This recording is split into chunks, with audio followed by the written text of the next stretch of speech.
Dice Will Roll, the gayest Pathfinder podcast on the planet, where he asks the hard questions like, should a Minotaur be fed innocence as tribute, or is grain-fed okay too? Are we all ready, everyone, to start our new campaign? I think I'd rather die. Okay. Okay. I set up this game for you, and I put a lot of throw it in the work trash. into it. I'm not ready for it. I don't want to do it. Fuck today. Today's not a good day. I put so much effort in. You spit in my eyes.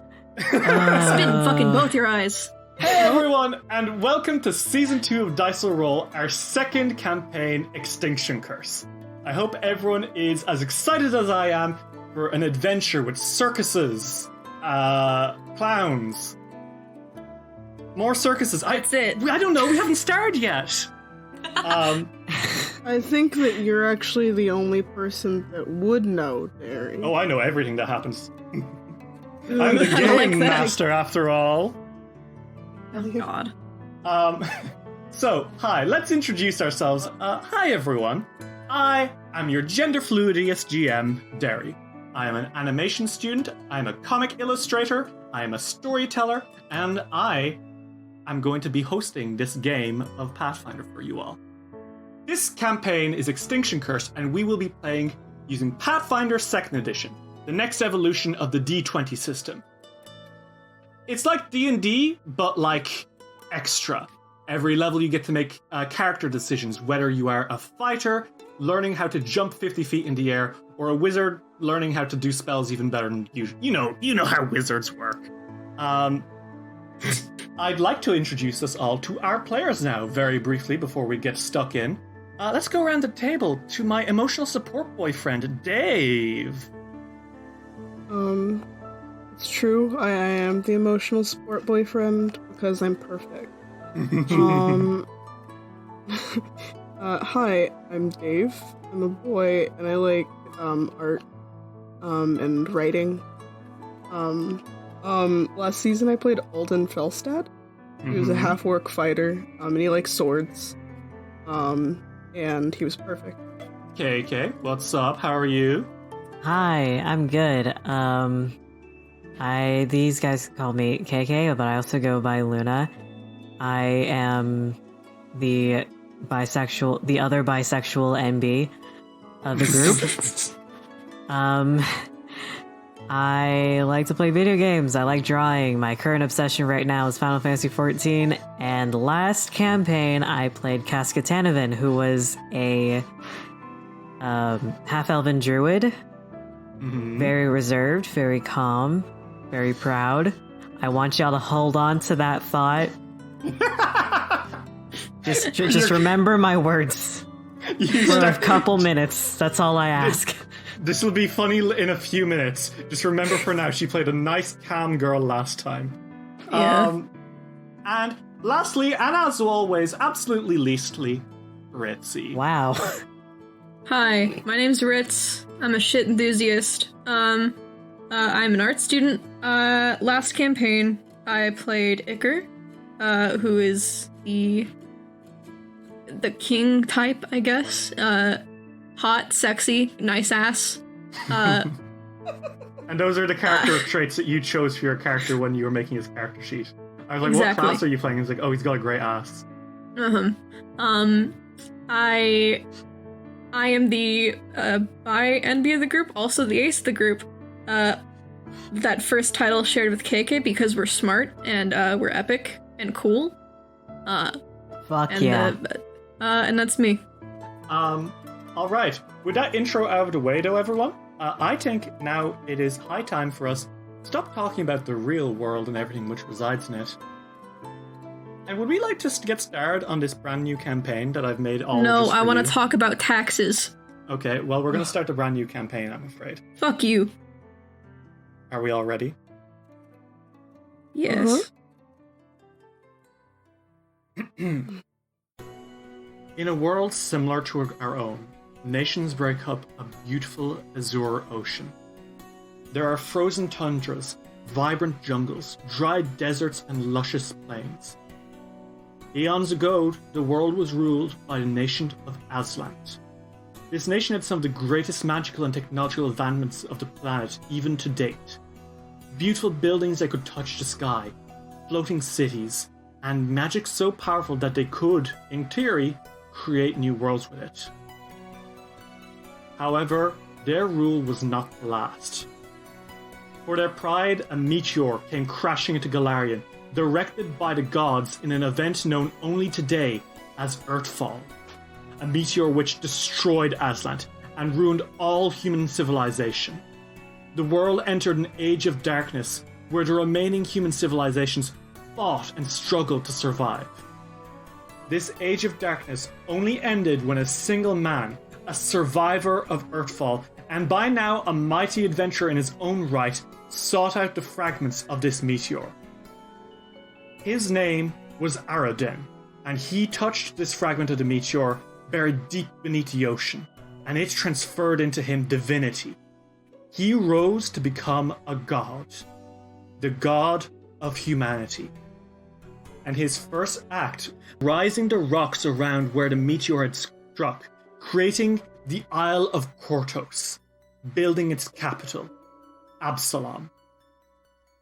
In the Age of Enlightenment, Aradin set humanity back on track. Absalom grew to be one of the most powerful cities in the world, and Kortos its handbasket. On this island, he built the Starstone Cathedral, and within, he kept the original fragment of the meteor. Anyone who could reach the fragment, the Starstone, after overcoming the many mythic tasks that he had placed inside the cathedral, would join Aradin in divinity. After this, he spent time traveling the world, setting things right. He bested the evil Lich King, the Whispering Tyrant. He learned arcane secrets long lost to man. And as millennia passed, he grew curious about what was he missing. What else was out there in the universe? He left for some time, promising to return on an exact date, to return to his chosen people with the secrets he'd learned. Aradin left Golarion, and in his absence the world continued to thrive. The people of Cheliax, a large and benevolent nation, awaited his return patiently. The Whispering Tyrant returned, but was defeated by armies of his worshippers. Gods rose with the power of the Starstone. Caden Kalen, the god of adventure and alcohol, a man who drunkenly stumbled into the Starstone's trials on a dare and emerged as a god. Norgorber, the god of secrets and thieves, a cruel man so shrouded in mystery that even the gods know little about him. And finally, the goddess of justice and valor, a worshipper of Aradin herself, Iomedae. The day approached where Aradin was set to return, and the world held its breath. The hour came. The minute. And then, something they did not anticipate happened. Every cleric of Aradin in the world lost their powers, almost simultaneously. Something suddenly became grimly clear. Somewhere, somehow, Aradin had died. The world plunged into chaos. An eternal swarm opened in the pirate port of Lirgani, one which rages to this day. A crack between worlds opened to the north, causing an eternal demonic invasion which razed the lands. Cheliax fell into civil war, only to be reunited by a fascist dictatorship of devil worshippers known as the thrice-damned House of Troon, which sold their country's soul to Asmodeus. After all this, one thing became clear. Every major prophecy involving Aradin until this point was rendered void, as was the very concept of prophecy itself. Nobody could tell what the future held anymore. In fact, one could say that from the moment a century ago when Aradin died, the world was told that they must find their own path. Welcome everyone to Extinction Curse, Book 1. The show must go on. How's that? Huh? It's pretty good. Pretty alright. Yeah. I give it a 5 out of 10. Oh, okay. I'm kidding. Are we ready to start playing? Yes. I think so. The sound of circus music swells in the air, and a bright, colorful tent stands, blotting out the sky. It has been a century since the death of Aridon. The world has moved on. Despite anxieties that people have had and new threats which have risen, the world is coping. People move on with their day-to-day lives. Bread is still baked. Vacations are still had. And of course, the show always goes on. We see the small town of Aberton, on the Isle of Arran, a little north to the Isle of Portos, the chosen land of Aridon himself. Raised eons ago from the depths of the sea by the former god of humanity. And visiting the town of Aberton, we see the circus, which has finally come to town. People all around the town are overjoyed. It's been a long time since they've had something to look forward to like this. In fact, it looks like almost the whole town is out and forced to celebrate today. The sun is just about to set after dinner, and the big show is about to happen. And as people celebrate, a voice booms through the crowd. Roll up, everyone! Come one, come all, and see the greatest show on all of Golarion! Crowds cheer as a man in a tall stovepipe top hat makes his way through the crowd. With a mustache decorating his kind and wise face, and a voice like the thunder which he is named after, Myron Thunder Stendhalt, the ringmaster of the Circus of Wayward Wonders, makes his way through the circus camp, awakening his performers and getting them ready to put on a show. He knocks on one door and he says, "Wandering Tree, are you all ready in there?" Give me another minute! We don't have another minute, Royari. The show is almost ready. Just one more. Maybe 5 more minutes? If we don't have 1 minute, we certainly don't have 5 minutes, Ariato. Where is Volio anyway? The door kind of bursts open and Volio's hanging upside down. The sight which faces the ringmaster is certainly an unsettling one. Ritz, would you like to describe your character to everyone? I would love to. This is Volio Via. He's something, alright. Just by looking at him, you wouldn't exactly be able to tell right away what he is. An amalgamation of a half Aasimar and a half elf. He's definitely got the more fucked up, traits of both of those heritages. He is tall. He's very tall. When you see him stand up, you can tell that, oh wow, he is 7 feet tall. That's a giant. He is dressed up as a clown because, believe it or not, he's a clown. What? Ritz, you're playing a clown? Who could have thunk it? Who'd have thunk it? Who'd have thought I would have fucking played a clown? He's got those little, that little ruffle around his neck, and there seems to be something around his shoulders. It's very fuzzy looking. You could almost mistake it for a boa if it didn't have a face on it. The fuzzy creature around Volio's neck kind of wriggles a little bit, and it looks up at Myron with 2 big sleepy eyes, and it's difficult to describe this creature. It's also got a ruffle around its neck, which Volio has given it, and it's got a clown horn on its tail, which might be part of its body. You can't tell if it's biological or not, and that's kind of terrifying. You can't, and that's upsetting. Yeah. The whole thing essentially looks like a very long Furby. And as Myron stares up at you, Volio, one of your eyes a completely red, no iris, no pupil, just a red sclera, and the other one, a yellow goat pupil. He kind of blinks at you slowly and says, Volio, you know I don't like it when you do that, my friend. Well, I suppose you should get used to it.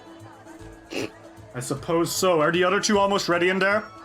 Why don't you ask them? Myron kind of steps up and makes his way inside the caravan and checks out the other two people in here. All right, fellas, listen. The big show tonight. We need to put on a real good impression. You three are some of our star performers, and I know that you can do well for us, all right? Of course. I do nothing except my best. There is a slight ruffling under the sheets on the floor, and then there's just like a mound that pops up like, okay, let's try. Ariato, you didn't sleep until just now. I'm begging you to tell me you didn't sleep until 5 p.m. I tried. You have to give me some credit for trying, right? Like, come on. You did your best. Thank you, Volio. You did very good. KK, can you tell me about your character? So remember when I said I was playing like a reserved, really nice, really calm character before? Yeah, that's out the window now. Hi, this is Ariato. Okay, well tell me about Ariato. She is a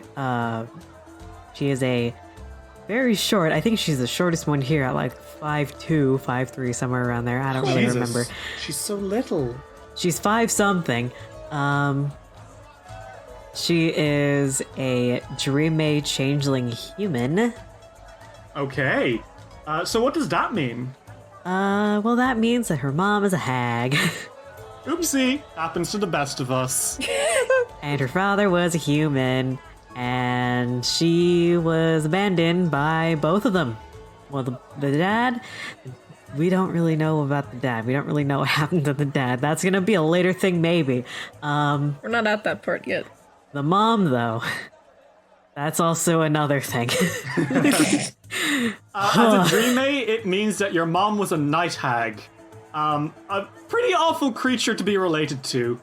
But hey, mothers, am I right? But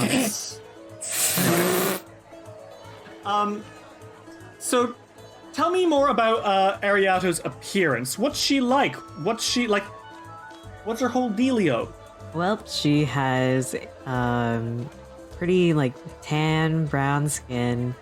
She kind of looks like she would be a dancer, I guess. But she really isn't. She just doesn't wear armor. She doesn't really like armor too much. She thinks it's really clunky. She has very curly auburn hair with a silver streak that goes from her bangs down to her shoulder, which is one of the key traits of being a changeling. The second one being she has one crimson eye and then one silver eye. So, she can't really hide the fact that she's a changeling, but, you know. Myron kind of sighs at you, Ariato, and says, Ariato, as much as I would love to give you credit for sleeping in until 5 p.m., I can't, but I can give you credit for putting on a good show tonight, alright? Okay. Royari, at least you're ready, right? Please tell me you're right. And they turn and they've still got curlers in half of their hair. Royari, What? help me, God. What? I need to look good. Dave, tell me about your character. I'm playing Royari's son Cernax. Okay. They're gender fluid and use all pronouns. Cycle through them, please, when referring to them. They're a human. Okay. And he's the hottest person you'll ever meet. He is tan.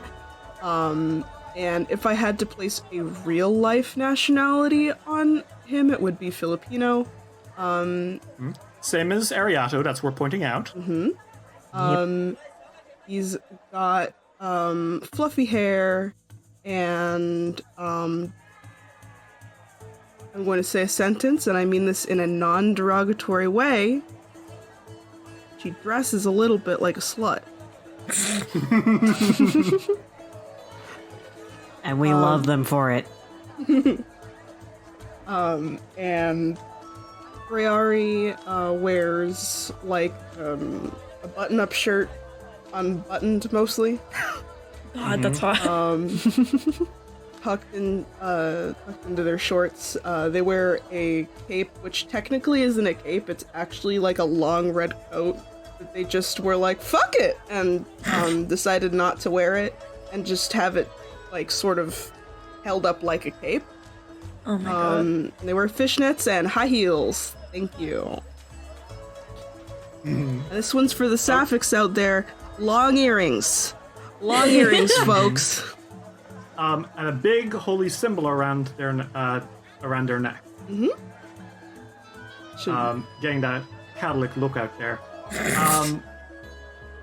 So that's what they all look like. Class-wise, though, what are you all playing? Dave, we'll go with you. We're gonna go reverse order this time. Dave, what are you playing? I'm playing Swashbuckler. Swashbuckler? What the fuck is that? It's the hottest class you'll ever see.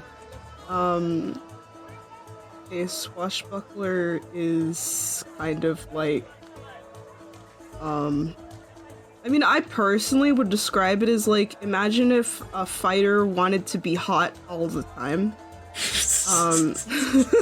And they made it part of their personality. So Swashbucklers are a brand new class released in the Advanced Player's Guide, which came out on the day that this episode was released. Woohoo! Woo. The Swashbuckler is essentially a martial fighter who cares just as much about whether they look good doing something as actually doing it. There's no point in doing something if you can't do it with oodles of style. Can't fight crime if you ain't cute. Exactly, that's exactly it. So Swashbucklers care about doing daring tricks and really, really dangerous stunts in order to look badass as hell and get huge, like, kind of go into a euphoria state because of it using panache, which is, I'm so stylish. Whoop. It's true. KK, tell me what you're playing. What's Ariada's class? A demonic bloodline sorcerer. Oh. Okay. Uh-huh. She Sure. got demon blood. Fuck You it, got why that not? demon blood? Yeah. As if having changeling stuff wasn't bad enough. No, her mom kind of fucked up. Oh my In but in her mom's standards, she kind of went for her goal exactly. Yeah. Her mom did fine. You're the one who got the negative consequences of all that. Ariada's the one that kind of got punished for it. Yeah. Yeah. And lastly but not leastly, Ritz, what the fuck? Well, to match the mistake of God that I've made, Oh my he, god. Volio, is a barbarian witch. A barbarian and a witch? What the fuck? How is that possible? Because it is. Go fuck yourself. Stop asking me questions. What the fuck is a witch? Well, a witch is a magic caster, and a barbarian is not. So it's a weird, conglomeration of two classes that should never be together, but they are, and it's kind of fucking cool. So the way this works is Volio is a barbarian. Which everyone knows about barbarians. You get angry, you smash stuff. Yep. On the other hand, Volio is also a witch. Another new Pathfinder 2nd Edition class.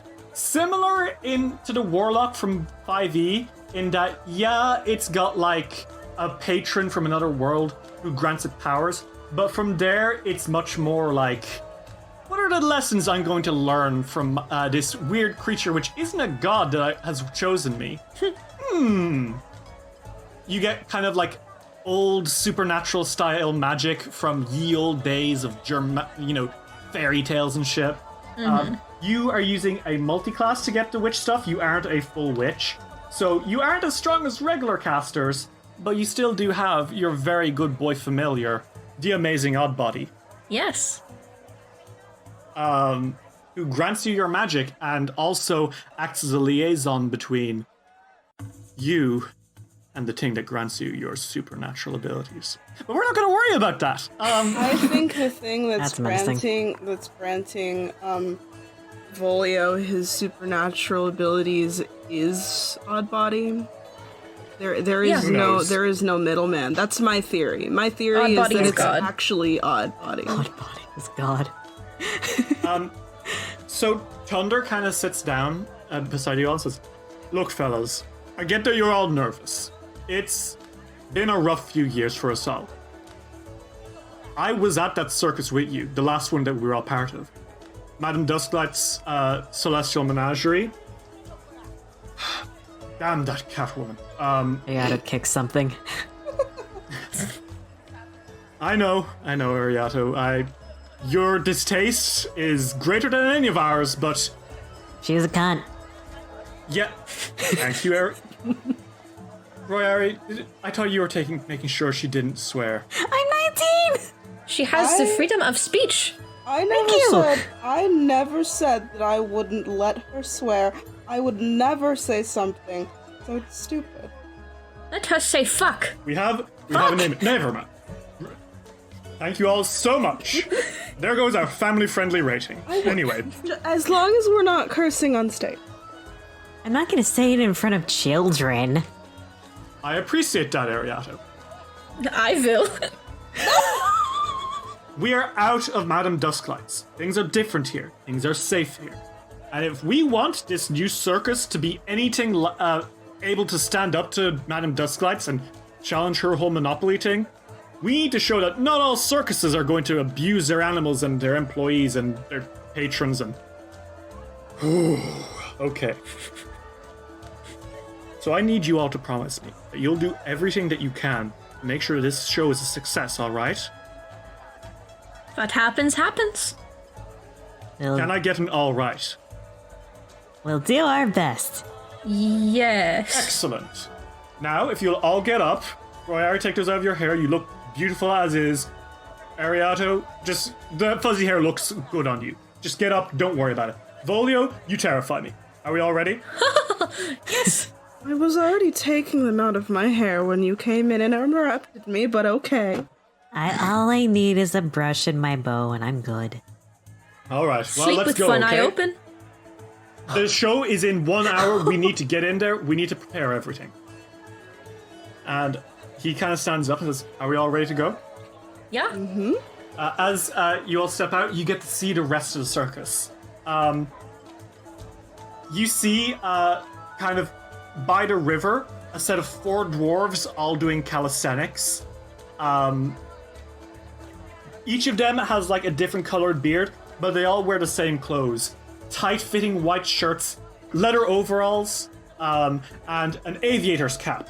And as they see you, they all kind of like salute one by one, and then they get into formation as the Dwarven Throwers, a set of 4 brothers, make a Dwarven Trebuchet and launch themselves across the river one by one and start making their way into the circus. Oh yeah. Yes. Ariana salutes them back. You see a family, 2 parents, a mom and a dad, and their 3 kids. The Featherfall 5, all very dark-skinned and wearing pure white clothes as they start making their way over the bridge outside the circus camp. I think the youngest boy sees you, Volio, and he waves like a big wave at you before he's kind of dragged on by his parents. Volio waves with his disgustingly long fingers. Oh my god. God. You see a pair of sisters with juggling gear making their way off, and you know those to be the Flamboni sisters, a pair of fire jugglers who are as different can be while still being spitting images of each other. And as Myron takes a deep breath of air, he is assaulted. Okay. Okay. And a figure is kind of pulling up to him. He is about your age, maybe a little bit younger. He's also got a top hat, he's also got a cloak, and he's got the stupidest little twinky mustache in the world. He's immediately dragging on Myron's sleeve and says, Ringmaster Stenhal, Mr. Thunder, sir, Axel and his amazing Avery reporting for duty. Oh my. Axel! Show me the birds. Yeah, of course. Fly! And he like throws a pigeon out of his sleeve, and it kind of falls onto the floor and poos. It's like, gee whiz. Oh. And Very good, Axel. thank you. I think I'm really improving. And Myron's like, No. Ariana squats and plays with the pigeon. the pigeon plays back. Myron kind of inhales and he's like, Axel, buddy, hi. Oh, here it comes. So, Mr. Thunder, sir, I was thinking, I would be okay even just being part of like the build-up. I don't need a big role. I just something to get me off the ground, you know? He's like, well, I'll have to check, is it in my other pocket? I had the list of people. He's like, do you remember if you wrote me down? You know who has that list? The professor. Wandering Tree, will you go get the professor and find out if he knows the order? I've got to go into I've got to get into the big top now and start preparing. And will you tell Axel, if you find out anything? Yes, of course. Okay. Ariana picks up the pigeon and goes to Axel like, here you go. Do you want me to come with you? Or will I wait here, or? Someone has to take care of your pigeons, right? Yeah, I mean, they're okay, they like my sleeves. Look, and he kind of opens his sleeve and you see 3 more pigeons. He's like, look. Pretty neat trick, okay. right? I could be in the build-up or something. I'm gonna yards in real life. I think this is great. Ariana's like, yeah, but you also dropped this pigeon. She holds it up. Yeah, but he's tired. He wouldn't be one. They're one of the supposed to ones fly, you know. Yeah. I'll Actually- just put him on your shoulder. She like goes on her toes and puts he's on his shoulder. lazy, okay? You have to be nice to. Roy, and he looks around, and Myron is long gone. You see Myron like going into the circus and like peeking his head back out at you all as he pushes through the crowd and giving you guys a big thumbs up. He rolls their eyes. So Axel's like, do I just wait here? Everyone else Just is... wait. I'm sure your name is on the list, but wait here until we come back. Yes? Okay, sure. And he kind of sits there. Come along, you two. Make sure to feed I'm the pigeons. coming. So as you're moving, you start pushing your way through the crowd. There are a lot of people here, and you can see this happiness in their eyes. They're so grateful to have a circus here. As you're walking, someone cuts across you. A very muscular and very shirtless man with a bow tie. Hello! Hello? Hi! Oh boy, here we go. And he is carrying on his shoulder a little throne. And sitting on that throne is one of your dear fellow performers. Oh, here we go. Mordain! Mordain the magician. She is a half-elf. She's got long, blonde, almost white hair, and she wears like a very, very beautiful white sundress. She is stunningly beautiful. She's perfect lips, perfect cheekbones, perfect everything. Except, as she starts speaking, it becomes immediately very clear, perfect attitude. As she leans and says, "Mais bonjour, mes amis. How are we all doing today?" Wonderful. Oh god, she's French, of course she is. We're doing good. Doing good. I am beyond happy to hear that, Ariato. And Volio, are you doing well as well? Wonderful, I'm very good. Royari? Still dressed like a common street tramp, I see. Better than you, but all right. I'm sure. She blows you a kiss. Are you all ready for the big show? Of course Yes. I am. I'll see you in the finale after I get the big number, of course. I hope you don't die. At least my challenges have some sort of risk to them. I'll see you later, boys. Alright, Hod, will you take me? And you hear, like, beneath, yeah, man. And the hulking figure carries her away on her throne towards the circus. Immediately once she's out of earshot, Ariato's just like, come into the ring with me and we'll see what kind of danger I'm gonna fucking She is so nice. I don't dress like a common slut, do I? No, you dress like an unusual slut. beautifully. Oh, perfect. That's exactly what I was going for. Royari, you're beautiful. Thank She, you. on the other hand, can go in the trash. This is why you're my favorite. Thank you. So, would you guys like to go find Professor? He should Yeah. be taking care of the sideshow.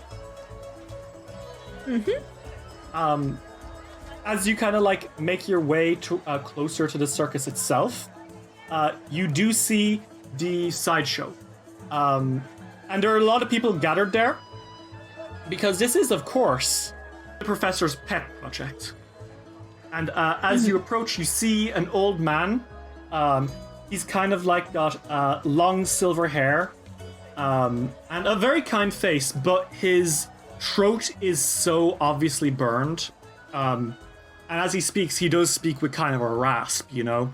And he's speaking to the crowd now as he introduces them to his pet project.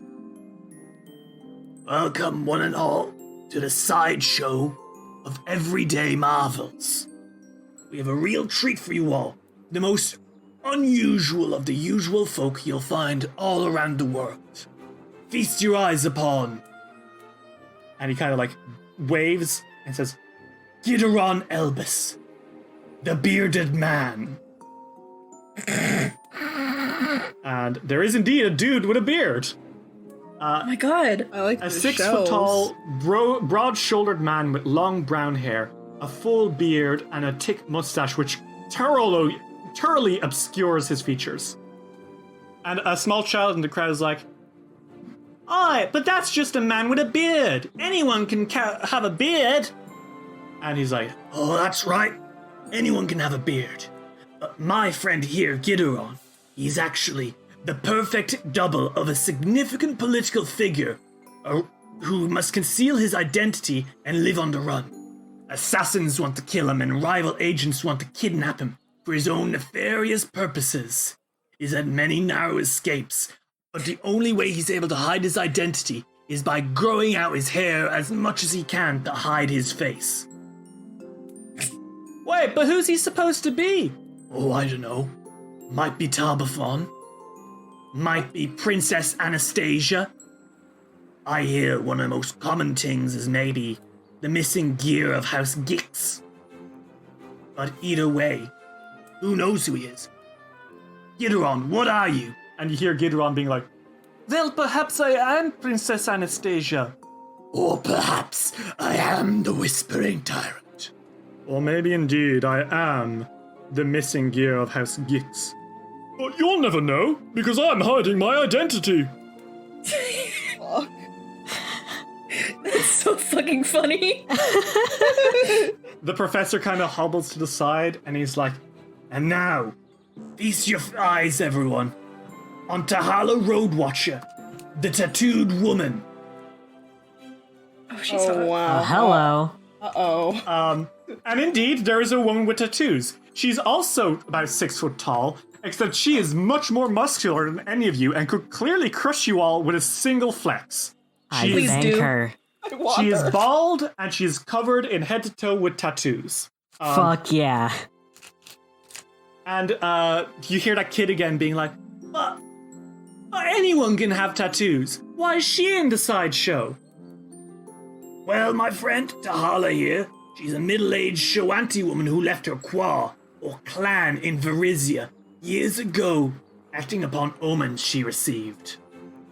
Like many Shoantis, she's got all these big tattoos. Normally she wears a simple cloak with a hood, revealing each tattoo, which each tells a story. Tahala, will you give us a quick insight into one of your stories? And she's like, indeed. This tattoo, and she holds up her hand, and there is indeed a tattoo which sprawls around her forearm. This tattoo tells the story of the Road of Silver Road in Califus in Ustalav. Around this road there are many ghosts, and when I walked down it, I saw some of them myself. And the kid's like, so she's a woman with tattoos that can tell stories? That's right. What about those two? He points at two identical folk. And they both kind of like in conjunction wave at each other. They are Tian, so fantasy Asian. They're both very Fuck pretty yeah. in their mid-30s. And he says, Hesper and Midas Jaxus. They are the unjoined twins. You mean conjoined? Oh, no, my friends. The unjoined twins. They are separated at birth, quite literally. See, they never knew each other existed until very recent, when they met at the circus. They've somehow, despite never meeting, they had an incredible parallel of life. One married a miller named Smith, the other married a smith named Miller. Each was cursed by a different witch on her wedding day. One sister for not inviting the witch to the wedding, the other for disturbing the witch with too many invitations. Both had 4 children. One had an eldest child drowned, and the other had a child who died of thirst in the desert. Both of these deceased children were called Tavi. The list of strange coincidences goes on. And you hear one of them cough under her breath and being like, and it grows every single time. And it's like, but what? Alright, what about the dog? The dog? And there is indeed there is a puppy. He is a beagle and he's wearing people clothes. Oh my god. He's like, I'm going to cry. this is Cubby. Cubby, the dog-faced dog. He's got the face of a dog, doesn't he? And then the kid's like, who's he belong to? And then you hear, I don't belong to anyone. I'm a free living spirit. Says the dog. I love him. I love him. The kid fucking jumps and he's like, ah yes, Cubby the dog-faced dog. He was just a puppy when he was subject of an awakened animal ritual that gave him human intelligence and the ability to speak. He doesn't belong to anyone, but he and I have been friends for years. Let me tell you now, Cubby has traveled the world, survived uncounted amazing adventures, and dined with heroes, villains, religious leaders, and monarchs. And Cubby nods sagely and says, I had dinner with the Whispering Tyrant once. He says, that you did, and it was very dangerous too. He almost had a real nasty run-in with you. Ah yes, but it's all thanks to my amazing companions that I was able to get out of there. Teamwork makes the dream work. And the kid at the end is like all the rest of the audience is like, wow. And the kid's like, but Professor, these people are all so normal, but so outlandish. What makes them any more special than the rest of us? And the professor smiles and says, well, son, that's the thing. They aren't any more special than the rest of you. Anyone can be a member of the sideshow of everyday marvels. Because it's not them that's special. And he puts a finger to the kid's chest. It's you. And that's what this is to celebrate. And the crowd's like, yeah! And he kind of laughs as they start moving. And then you see him very quickly giving the kid like some money. And the kid's like, comes up and scampers off the other direction. I knew he my was a part of God. it. I love it here. The professor turns to you all now and says, "Oh, hello. What? Oh my Hello. goodness, is it already time? Mm-hmm. Yes. Oh my god, okay. Whew, first show, huh? Are you all ready? Mm-hmm. Of course I am. Is there Yeah. anything very you needed excited. from me? Well, we were sent to ask if you had the list of openers. And we already know the answer to this question, but is Axel on there? And you see the professor kind of smile and says, "Want to hear a secret? Mm-hmm. Yes. Yeah. Actually, I heard Myron talking to Elysia last night. The answer's yes, he is. Really? Are you serious? Oh, he can finally be part of the show. I tell you, I don't know what he is going to be, but We don't know certainly- either. Neither does he. It'll be fine, don't worry. He's been practicing as much as the rest of us. Now, It's true. speaking of Elysia, is she already inside? Perhaps. And you hear a voice kind of over your shoulder being like, "Is who already inside?" And as you turn, you see a fucking snake. The snake is on someone's shoulders, of course. A young woman with another top hat with a big red flower on it, a colorful corset, a nice red coat, and she's just got a real nice and whimsical dress going on. Stripy socks, big shoes, and she kind of like has a huge boa constrictor around her neck. It's Mr. Tickles. Mr. Tickles! And she's like, "Show about to start? Mm-hmm. This is a big one, isn't it? Mr. Tickles, are you ready?" And Mr. Tickles goes, "Sss." "Yeah, it's going to Oh, be I love him. be nice to finally move on, right? Mm-hmm. No more of that celestial menagerie stuff. Exactly. Yeah. Everyone who was part of that here is finally going to be able to make their own life here. I'm really excited. Shall we go in? Of course. Yes. Should we All right. get Axel? We should actually. We should inform Axel. I don't think it's... if he's gonna be part of the show, I don't think we should leave him out here with his pigeons. You mean Axel? She points at Axel, like, who's already, like, running into the circus. Oh, Yes. Oh, I guess he didn't Oh, wait. shit. fair enough. That's Axel. Well, All right. Then I think we're ready to go in. All right, well, shall we? Mm-hmm. Mm-hmm. And inside you all go. You all enter into the circus. And you're in the backstage right now, you kind of slip away. Myron's office is off in, like, the corner, like, office. It's his room, which is, like, shrouded off by other curtains. But you can see all the other performers are here. The professor is here just to kind of, like, give people reassurance. But everyone else is kind of, like, clearly ready. You see the Featherfall Five, or the Canobly family as they're called. You see one of them kind of like looking out the curtain, and it's one of the Canobly girls. Audvi Canobly, you think? She's no longer older than 12 years old.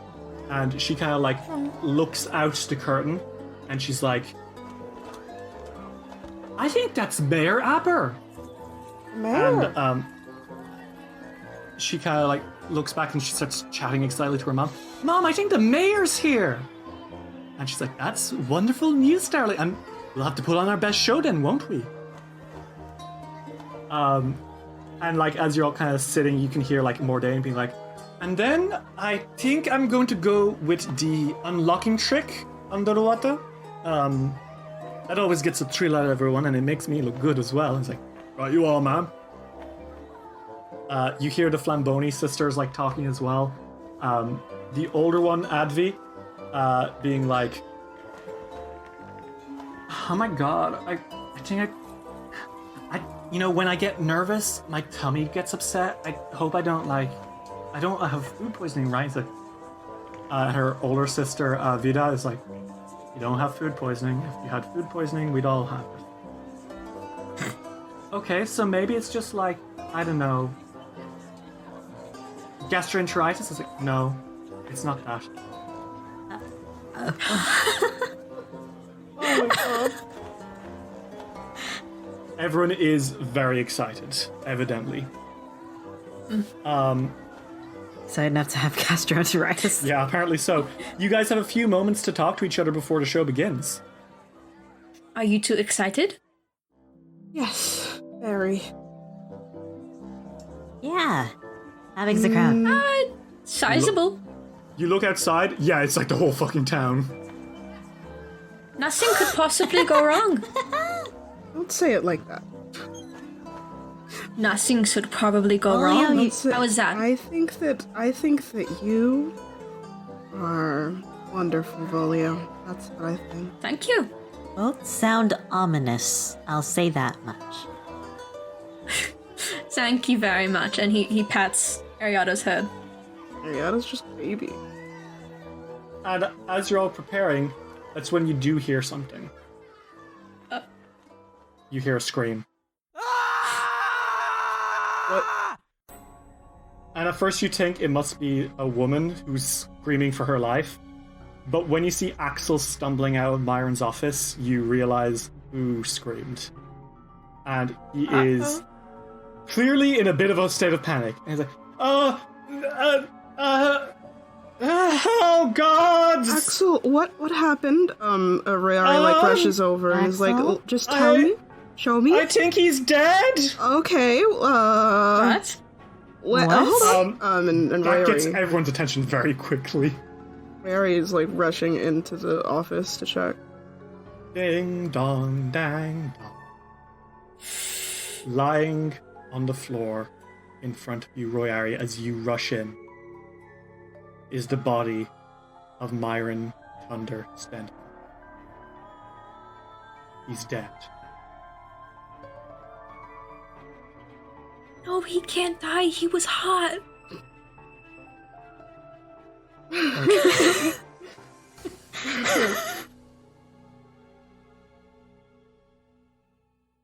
Rayari sort of stands there for a second, just kind of like in like shock, and he turns to Volio and Ariado and is like,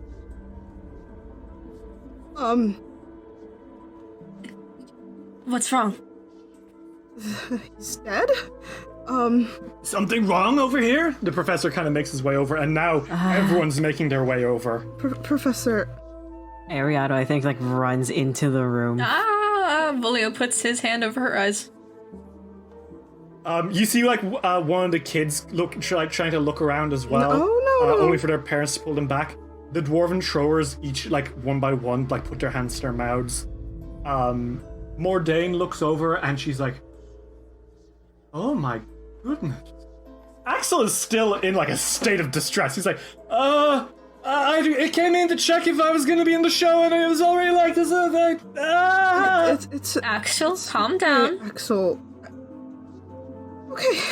Alicia pushes past all of you, and she like Okay. immediately like puts her head to his chest, desperately trying to see if he's okay, which he clearly isn't. Like his skin is pale. He's dead. He must have died only like recently, but he's dead. Huh. That's not good for business.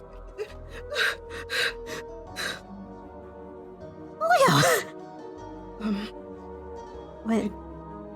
Did he drink something weird? Is there something?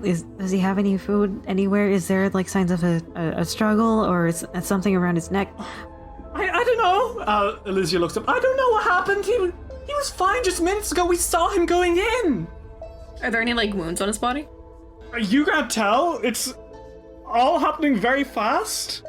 I think the professor comes around the corner and he's like, he takes off his cloak and puts over Myron and he says, As the performers stare at the corpse, whispering to each other and anxiously peering around the curtain, the professor looks up and he says, Well, what are you all standing around for? Have you seen that crowd? We haven't ever had a tent packed this full. There's a show to put on, and we have to find a way to do it. Finish your makeup, get into costumes, and send in the clowns. All right? And this? All right. Deal with it after the show. Okay. Listen, and he kind of turns to you and says, he always went around to people telling us, make sure that no matter what, the show is a success. Did he make you make that promise too? Yes. Yeah. Keep that promise. Yes. For the sake of the circus, we'll do him proud, and then we'll find out what happened, alright? Yeah. Alright. Fine. Volio, you send in the clowns, will you? Aye. With a quick gesture, Volio, you kind of like wave your hand, and a few of the backup clowns you have kind of honk, and they tumble in, and you hear applause coming from the other side. And Mordain kind of says, well, that will keep them busy for a moment, but what are we going to do? He didn't share anything with us about who would be going when. We don't have a ringleader right now.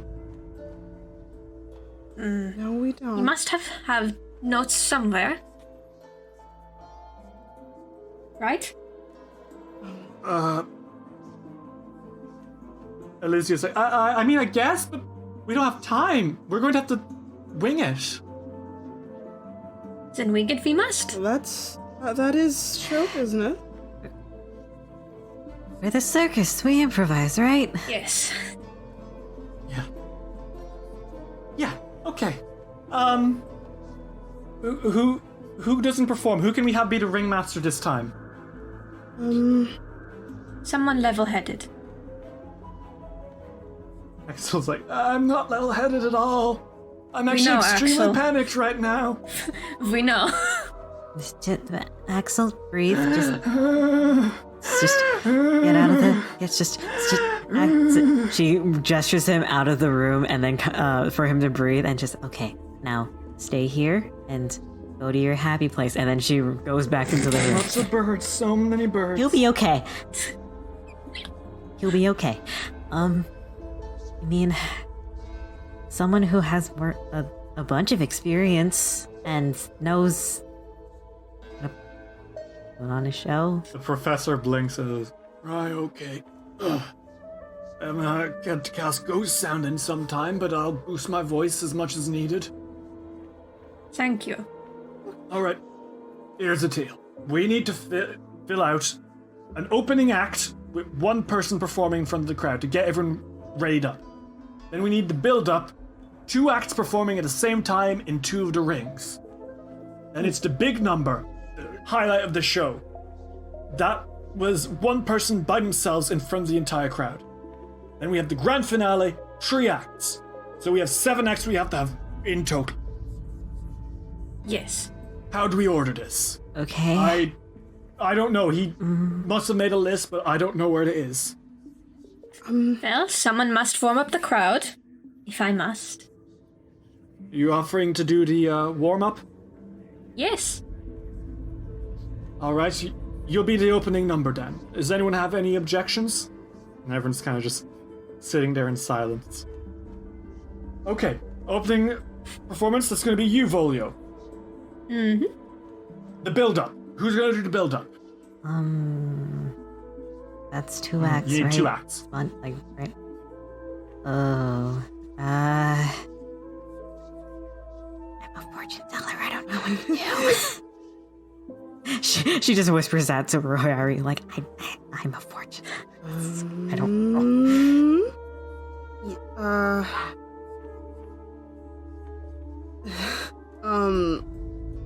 Mary's like, I could be one of the acts, but I don't know who else would do that with me. Perhaps somebody who also does something death-defying? Great. Mordain? She kind of like thinks it is. Fine. I'll be in the build-up, I suppose. Thank you for your sacrifice. All right. Who's gonna have the big number? We could give it to the Dwarven Throwers. We could give it to the Featherfall 5, the Flamboni Sisters, Avery, or Ariato. If Or, of little course- Ariato does not want to go, I believe a family act would be good. Yes, that is true. If I may say so, Ariato, you do work best on your own for your act. I know. It's not too much pressure. I think you'd be very good for that. You are very talented. I can try. Sure, you'll do And you well, will do Ariato. great. You're an excellent master of your craft. And that just leaves the grand finale. We have 3 acts we need to put there. We have the Flamboni Sisters, the Dwarven Throwers, Axel, and the Featherfall 5. So, I suppose someone's going to need to be sidelined. Who's that going to be? Well, I think Axel is in a world of his own currently. No, I can perform. I can perform. Axel, breathe. Axel, breathe. This is my big chance. I've never had a chance to be in a circus. If you can before. calm down, It's I will everything say I've you ever can wanted. perform. Axel, breathe. Okay, I'm calm. I really want to perform. All right. Okay. Is that okay? Can I perform, please? Yes. She looks at Ariana looks at the other 3 performing groups like, does anyone want to take a break? I think one of the Flambonis puts up her hand and says, actually, I'm pretty sure I've got, like, stomach parasites or something, so I'd be okay saying this. You don't have stomach parasites. But my tummy feels weird. I don't mind saying this one out. Okay. All right. Then Axel will be replacing you. Into act, of course. Okay. One of the Dwarven Throwers kind of, like, makes his way up to the professor and tugs on his sleeve. And the dwarven, like, the professor leans in, and you hear from the Dwarven Thrower, and he says, "Oh, that's very sad, but the Dwarven Throwers are quite upset by this turn of events, and will need to sit this out as well. Elysia, Axel, and the Featherfall 5 will take the grand finale. Is that good by everyone?" Yes. Quite fine. Okay. All right. I think the clowns are almost done, so now we can begin the show, all right? Yes. Remember, everyone, we promised Myron that we would do this for him and we'd make it work. He may be dead now, but as always, everyone, the show must go on. Let's get out there and put on the performance of a lifetime, shall we? Woo! And with that, he takes Myron's top hat, puts it on, and he makes his way outside. Can I say something to everyone? Axel real quick? Yeah? Volio, he walks up behind Axel and he goes, "Don't fuck it up." Oh!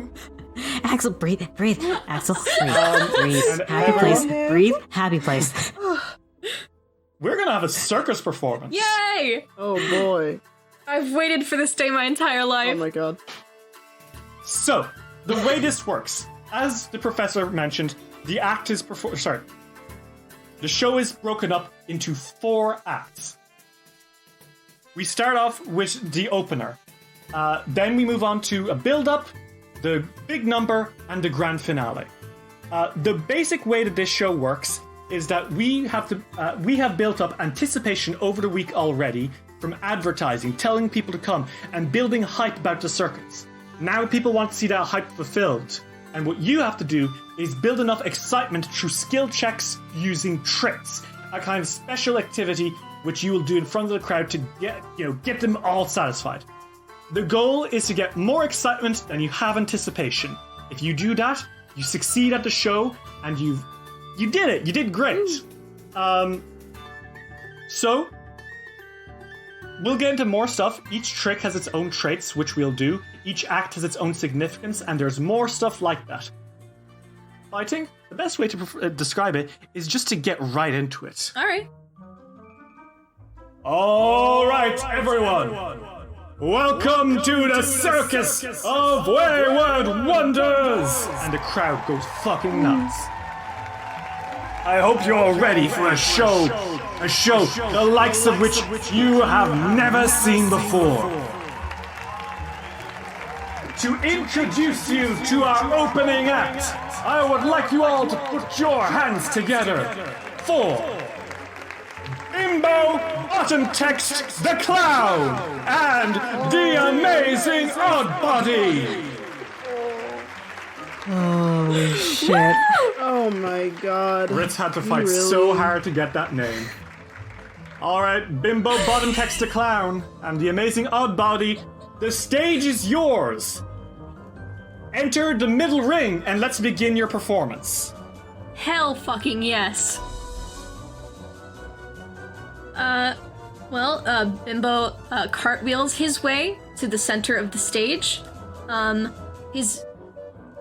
way I could describe the way he moves, is that he's it looks like he's made of rubber, the way he can, like, bend his body. Which is perfect for a clown, because it's hilarious and very entertaining to see. He's very bouncy in his movements.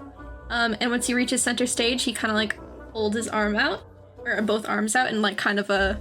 You know how the way that people, like, extend their arms, like, upwards before they, like, bow? Mm-hmm. Well, instead of that, he takes out a big clown hammer. Okay. A real zilly-hoo looking dude. And with his big clown hammer, he takes a look at Oddbody, who is on his shoulder. They exchange a look. There's a comedic effect to it, and Oddbody very quickly slithers off and starts running. Not running, but Slithering around on the floor? Yeah. Okay. So, Volio. In Pathfinder 2nd Edition, combat is not broken down into move action, standard action, quick action.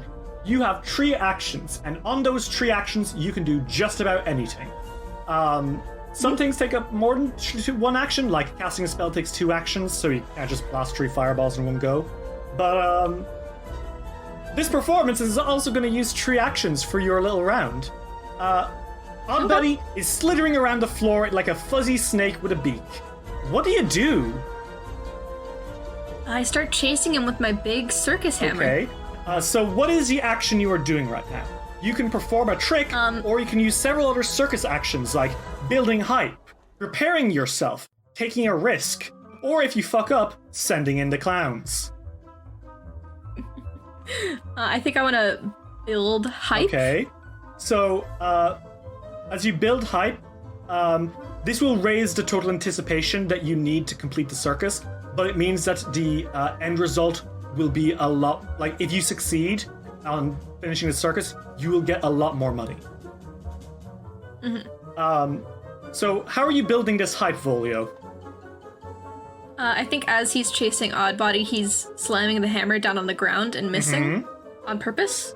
And whenever he does slam it on the ground, he's, like, jumping up to, like, emphasize how, like, big the hammer is. The crowd is loving this, I will point out. They all really want to see you bonk this little boy. This is a slapstick performance, so if you fuck up, it's okay. You spend 2 actions, sorry. With slapstick, basically, you always have a chance of really hurting yourself, but you'll never lose excitement if you mess up. Mm-hmm. So you've built hype, which has taken 2 actions because you spent a long pause not actually doing what you're setting out to do, before finally, on your 3rd action, Volio, do you want to perform your trick? Yes. Your trick is slapstick and it uses performance. So roll me a performance check.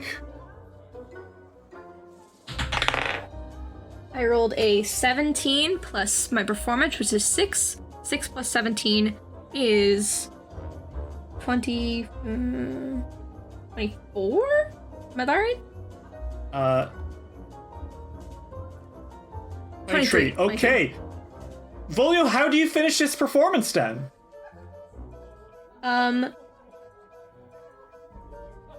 I hit myself is the question. Absolutely. So Volio throws up the hammer. Or Oddbody climbs onto Volio as he's chasing him, and Volio tries to solve this problem by throwing his hammer up in the air, and just before it's about to hit Oddbody scutters off and it hits Volio in the head. There's a colossal boonk as it hits you square in the face, Volio. You're okay because it's not a real hammer. But it certainly looks like it as you crumple to the floor. And just to top it off, Oddbody starts literally flying in circles around your head. Fuck is he? What? What the what? Slithering through the air like a sea serpent Like might little in the birdies. water. Some cuckoo noises play from you, Volio, as you are dragged away, and the audience goes fucking nuts. That's so fun, I love So that. Volio, on your performance, not only have you successfully built excitement, you've also successfully built hype. So Volio, you gain 1 excitement. And for building hype as well, you gain 1 anticipation. So you now have 16 anticipation and 1 excitement. You need 16 total anticipation for this show to be a success. All right. So Volio, you are carted off, and everything is great. And you hear the professor getting cheering for you and singing your praise and reassuring everyone that is a-okay. And there's a quick mid-time show between acts as the clowns go back and start getting everyone ready. And that's behind you hear now Elysia being like, all right, Royari, Mordain, are you two ready? No. Okay. I've actually changed my mind. What? Yeah, I'd like the big number now. No. That's not how that... What? Excuse me? I am the most talented performer in all of the circus. Everyone knows this. Why should I have to do something like the build-up? Give me the big number, and it'll be much better for everyone. What? Hi, sweetheart. My act requires me to be alone. Yes, and my act is so much better if I'm alone with all the eyes on me. Simple, yes? That's just because you need attention to survive. I think That's rich coming from you, Sansel Nax.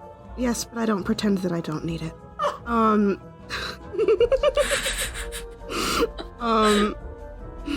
Ouch. Royari is like, you can't just do this in the middle of the show. I am. Well, you can't. Well, then I suppose you'll just have to find someone to replace me. And you can't because I'm one of the best performers of the Circus of Wayward Wonders. Thank you very much. So she's being a diva. You guys can either make a deception check to lie to her about the value of this act, a diplomacy check, or an intimidation check to be like, come on. Hod is just kind of standing there with the most tired expression. Royari is going to try lying. Okay. Royari just kind of sighs and is like, I would think you would want to do this. And why would I want that?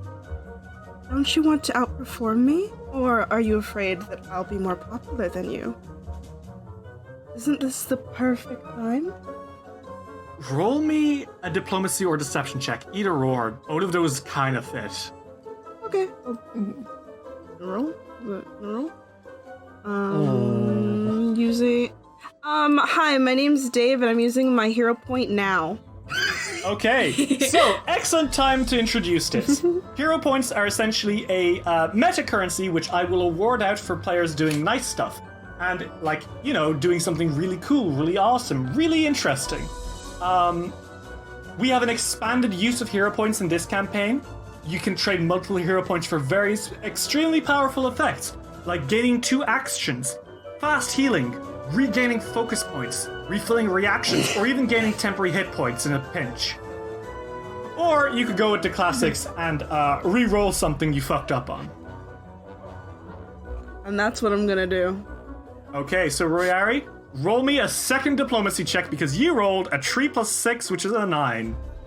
I will do that for you. Okay, that's much better. Oh, that's hey. a lot better, actually. Hey, do you want to tell them what you got? I rolled a nat 20. I think she blinks at you and she says, "Oh, is that so? You think I'm doing this because I'm afraid of you, Sensanet? Huh? Oh, I think you're so scared of me. You know that isn't the case, and you know what? I will outperform you. Hud, take me out." He's like, "Right, ma'am." And the professor kind of looks behind the stage like, Riari starts heading out, looks back at Ariado, and has the most smug grin on her face that you have ever seen. Ariado gives her 2 thumbs up, and he's grinning from ear to ear because if they weren't able to succeed, she would have intimidated the shit out of her. So you'd both enter the main floor. Mordain taking the one to the right, and you taking the one to the left. And you hear the professor being like, "Now, ladies, gentlemen, and everyone in between, I'd like to introduce to you the 2 most gorgeous performers you've ever seen. On the left side, we have Royari Sansarnat, esteemed swordsman, acrobat, and of course, performer extraordinaire. Meanwhile, on the right-hand side, we have Mordain the Magician. Performed with skill, not magic, see Mordain escape from shackles, locks, and a water-filled tank." Pod is already preparing hers, and Royari, you see him picking up a few clay balls to throw to you as well. So, we'll start with Royari. So Royari, your trick, do you want to describe it as he starts picking up these clay balls? Well, he's going to throw like the clay balls at Riari, and Riari is going to attack them, and with their rapier, like all in a row. Okay. And So it will be very sexy. Okay, so he picks up a ball and he throws one at you. Royari, slash it out of the air. This is just an attack roll, right? With my rapier. Because we had a successful opener, the DCs have been reduced. Ooh. So, Royari, what did you roll? I rolled a... Okay, that's actually going to be a miss. That's okay. You can use a reaction to send in the clowns. Once per act, a performance can call in the clowns to distract people from that. When you send in the clowns, a failed trick becomes a success instead. Yeah. Look at the silly clowns. So I'll only be able to do 2 of them. You'll only be able to do 1 more, but it'll be at a -4 instead of a -5 because you have an agile performance, which means that instead of when you do multiple tricks in a row, you don't suffer the same kind of penalty. Okay. That's okay with me. So, Royari, you missed a clay. What do you do? Clowns! Honk honk! They cartwheel in and start like boogieing around, and people don't even see you miss it. They just think you're going to do 1 ball. Royari, don't fuck up. Harry's sweats. That should be a 20. Oh yeah, Royari, wank! You slash that through the air, and you cut that ball into 3 quick slices. And the audience does see it this time, and they're like, oh! And they start clapping, and like, they really fucking love it. Harry laughs, like, and they bow. They now take a look at Mordain. Mordain is in a dangerous looking thing. She is being dunked into a tank full of water with her hands locked behind her back. How is she gonna be able to get out of this? What the fuck? And you see her kind of breathing in, like taking a deep breath of water, and you can see her actually holding her breath with water in her mouth. And she Yep, that is a 16 plus 8. That is a 24, which is straight up a crit. Well, that's fair. Mordain opens up an eye under the water, Royari, and winks at you. I think you've given her the push she needs to really go ahead. So she has built up some of that excitement that you would have lost from missing the thing, so you're balancing each other out. On a critical success, she has generated excitement equal to this trick level, so that's 3. You now have 3 excitement total. And she also, because it's a crit, makes 1 extra anticipation. Ooh, very sexy. Actually, sorry, she's a level 2 performer, so she actually generated 2 excitement. Damn, look at She's this going bitch. to try again. This time, she's not going to be rolling fortitude. She is going to attempt to pick locks on her thing. That is going to be a 9 plus 2. That's an 11. Uh-oh. You see her floundering for a second, and her eyes kind of like widen a little bit. She's going to make one last attempt. So she just rolled a 19. A 19 minus 3, which it was risky for her thievery check, but that is a that was a 16, which is a pass. She generates an additional 2 excitement, which brings us up to 6 excitement. Yay! Hey. She manages to escape from the water tank, and the crowd goes wild for both of you. As you are getting ready to go backstage, we see Ariato, you're peeking out. Would you like to make a perception check? Yes, I like these checks. Where's my I perception? know you do, KK. I know. Okay. 22. This is happening as they're performing. Ariato, you look outside and you can hear some people being like, all right, do I hear 5 silver? 5 silver, the blonde will drown. Do I hear 10 silver for the blonde drowning? Do I hear 11 silver for the swashbuckler cutting their finger open? And you can see that in the back of one of the things, there's a few people who are loudly betting on whether or not the Royari or Mordain are going to hurt themselves badly. They're still mid-performance. Ariato, do you want to do anything about that? Oh. Uh-oh. Oh, hang on. Uh-oh. Oh, hang on. I'm afraid for these people's lives. I think Ariada's gonna cast a spell. Kill. You can't kill people! I think she's gonna go. I think she's just gonna gesture to talk to Volio and say, "I'll be right back. There are people betting on whether Morgari's gonna die, so I'll be right back. Don't break too many bones. I'm only gonna make them a little unlucky." Okay.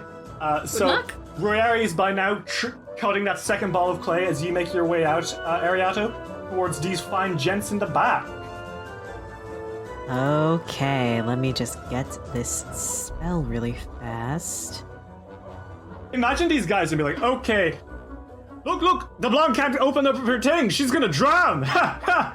It's funny. And then they turn and see this fucking short stack walking up to them, like confidently striding, and suddenly like the air around her starts to go black and icky, and she's like, what's up? Oh wait, in that case, fear. Ooh, you're straight up gonna cast fear on them? Uh-huh. Okay. You cast on, there's 3 of them. Are you gonna cast it on one? Or what's the plan? I'm gonna cast it on the leader. Okay. Whoever's leading this. Alright, look, okay, she's getting out, but it's not too late for her to...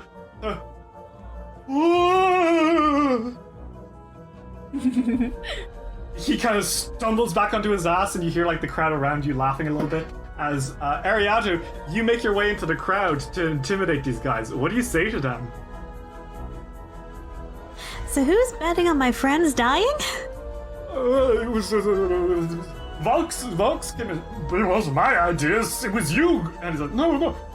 Actually, oh, look at the time. We gotta go. We gotta get out of here. Sounds good to me. That's a whoosh. and those guys start stumbling out of there as fast as they can. Ariado just smiles for the rest of the crowd. Like, enjoy the show! Ariado, that gets you 1 extra excitement. Oh my god. That really impressed them. You can see that Royari and oh my god. You can see that Royari and Mordain are making their way back behind the stage, which means it is your time to shine. And you hear that voice calling out, and it says, "Ladies and gentlemen, our next performer, she is a fantastic spectacle to behold indeed. Bringing you visions from the flames of the abyss. We have Ariado Bati, the Cinderblight, fortune teller extraordinaire, and our big number tonight." And Ariado, you're making your way to the stage. And as this is happening, Royari, you duck behind when suddenly you feel a quick hand on your shoulder, and it's Elysia, and she looks really panicked. Oh, yeah. What can I do? How can I help? I think there's something wrong with Mr. Tickles. Oh, my goodness. What's wrong? How can I help? He's being really lethargic. He won't eat, he won't drink. And I don't know, do you think there's something wrong? Let's check on him. And Royari goes to check on Mr. Tickles. Okay. Well, make me either a medicine or nature check. Medicine or nature? Oh god. Mm-hmm. That's a 17. Okay. Royari, you quickly look over Mr. Tickles and you recognize what it is with a sickening feeling. Mm-hmm. Goblin pox. No! Mr. Tickles has goblin pox. Huh? Goblin pox? How does he have goblin pox? I don't know. But that's not dangerous, right? It's just a little bit irritating, but it's not. He won't be killed by it or anything, right? No, we should. At least I don't think so. We need to treat him, though. Are you any good with medicine? We can maybe treat him a little bit to make him good enough to perform, you know? I am very average at that. 1 second. And Royari, looks around and sort of, calls out and is like, is anybody good with medicine? I think one of the Flambonis, she comes over, it's the older one, she's like, I mean, I've been taking care of my sister all night, so sure, what's up? Mr. Tickles has literally goblin pox.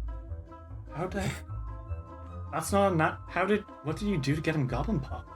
I don't know, I didn't do anything. Cool, you know what? Let me see. Come here, little snake. And yep, okay, that is a 16 plus 5, which is the highest of the medicines. It's not much, but it's enough to work. She starts, rubbing some ointment into Mr. Tickles, who, relaxes. And Elysia's like, oh, thank goodness. Okay, cool, wonderful. Great. Cool. Thank you, Royari. Thank you, Miss Flamboni. Of course. I'll be able to perform. Good. Speaking of performing, Ariado! Yes. Ariado, you are in the center stage. What do you do? Question. Did the clown set up a bonfire for her? They did. They brought out a little bonfire for you, because that's your prop, and it is now blowing smoke up into the air. What do you do? I think that she circles around and looks around at the audience and says, in a very joyous voice, I would like a volunteer from the crowd, if that's okay with everyone. I think everyone in the crowd kind of turns to one guy. He is, he's a kindly looking man.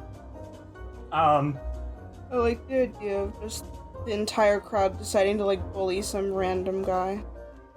Yeah. He's got a blue coat on and a beard, and he he looks like he's a wary man, but also he's having fun. And when he sees everyone staring at him and giggling, he kind of like wipes his brow a bit and takes off his like wide-brimmed hat. Kind of looks like a cowboy hat, I guess the best way of putting it is. And he stands up and starts waddling off the stage and like, I suppose I could help. Jay Aber, Okay. nice to meet you. How can I Pleasure be to of meet assistance? you as well. Now, if you don't mind, could you take a couple steps closer, please? If it's safe, yeah. And he kind of bumps closer. Is this okay? Mm-hmm. And now I think she tiptoes and circles around him, doing like really flowy gestures like, now let's see what the divines have in store for you. Okay. And as she's doing this, she in her hand, she's actually charging up a divine lance to put into the bonfire. Oh shit. Okay. Ooh. In that case, because you have a magical trick, while performing this trick, if you expend one spell slot of any level, the trick generates an additional amount of excitement equal to the expended spell slot level. So in this case, it would just be, this would just be one extra. Yeah. Okay. So, Ariato, what do you do? How's this look? I'll need you to make me a religion check for this to work. Religion. Let's see. Character. Religion. 21. Ooh! Yeah! Ariato, that's real good. I will also point out now that because you had a successful build-up, you get a bonus from, you get a bonus from Mordain and Royari's performance because it was a success, which means that you have gained, you got a bonus to roll. You didn't really need it because a 22, was that what you got? 21. Okay, a 21? Yeah. That's not a critic, but it's very close. How does this look? I think the more that she steps and dances around the man, the stronger the divine lance goes. And then once she's between both the guy and the bonfire, she launches a divine lance into the bonfire. And keeps her hand extended and closes her eyes almost as if she's reading the flames. Ooh, okay. He looks a little nervous because the flames are kind of wisping around in circles, and it kind of starts illustrating images from your mind. What kind of images do they make? She wants to get the crowd pretty excited. Okay. So I want to say something.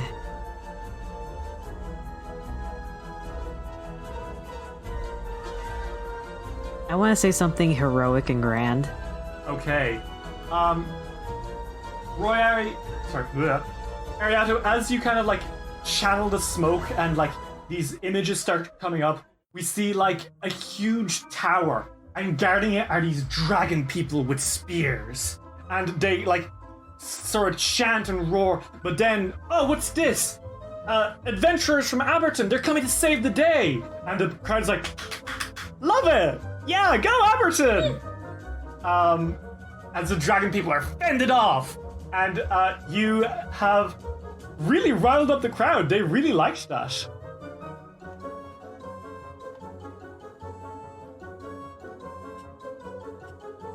Okay? Hmm? Sorry. I should have...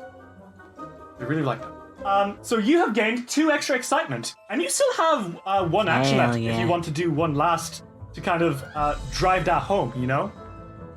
Ooh. Oh, I have something that she could do. Okay. Once the visions are over, she twirls around and takes a bow to the audience, and then immediately turns on her heels and does like a slice of acid splash to increase the flames. Ooh, okay. All right, make me a religion check.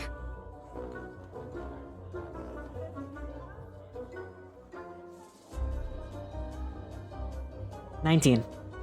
Okay, yeah, this is at a -5 because of performing substance tricks, but because you have that bonus from Royari and Mordain, and the DC was lowered by Volio earlier, that means that yes, that's a success. Bringing you up to 10 excitement. Woo! Not bad. Okay. And I think the crowd just fucking loses their shit. They're like, the acid pushes the flames up to swirl into the smoke, and we see like mountains with glowing suns above them. We see deep caverns with strange, weird creatures. And like, it just kind of shows all sorts of amazing tales, and the people are fucking eating it up. So yeah, they give you a fucking huge round of applause, Ariato, for putting on one fucking hell of a performance. And this guy like wipes his brow and says, "That's incredible. You're real talented, you know." Thank you, and thank you for helping. Thank you for telling the fortune of my little town. And then it dawns on you who this man might actually be. Oh, that's the mayor, Ariato. Oh my god. Ariato, her eyes widen. She says, "Oh, thank you." And she just plays it off like she's just happily just going about. She's just prancing around the fire. She's going around. She's making a huge fucking show of it. And then she goes backstage and goes, "That was the mayor."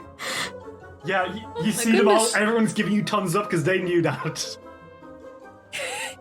Ariana goes like slightly pale. She's like, "Woo! You did very good. Thank you. That was a lot to.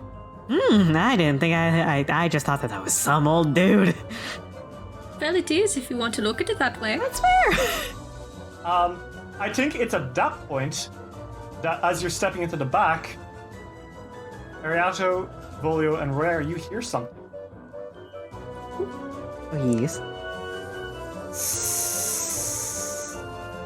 Oh boy. Mr. Tickles? Mr. Tickles, is that you? Crawling out from underneath the stages, you see there's fucking snakes. Oh. Are you friends of Mr. Tickles? Babies? 3 vipers appear to be crawling out from one of the stands. And they're Nope, he's a Not boa. babies. They are slowly making their way towards the audience. What the fuck do you guys do? Odd body help. Buddy's like, Okay, sorry. would you guys like to quickly roll initiative and try to deal with these snakes? Yes. Sure. Okay, so everyone, roll me initiative. In Pathfinder 2e, there is no initiative score. You will be using a skill which best describes the situation. In this case, it's perception because you can see these guys and you're like, oh no. Oh no. Folio doesn't see shit. He rolled a 7. I rolled a 22. Okay, I got 21. and Volio, A 7. you know, pretty good. I don't know about that. Isn't it just? Okay. The clowns are going on in their between act show. So you have a little bit of time to burn, but there are snakes. Oh dear. And the snakes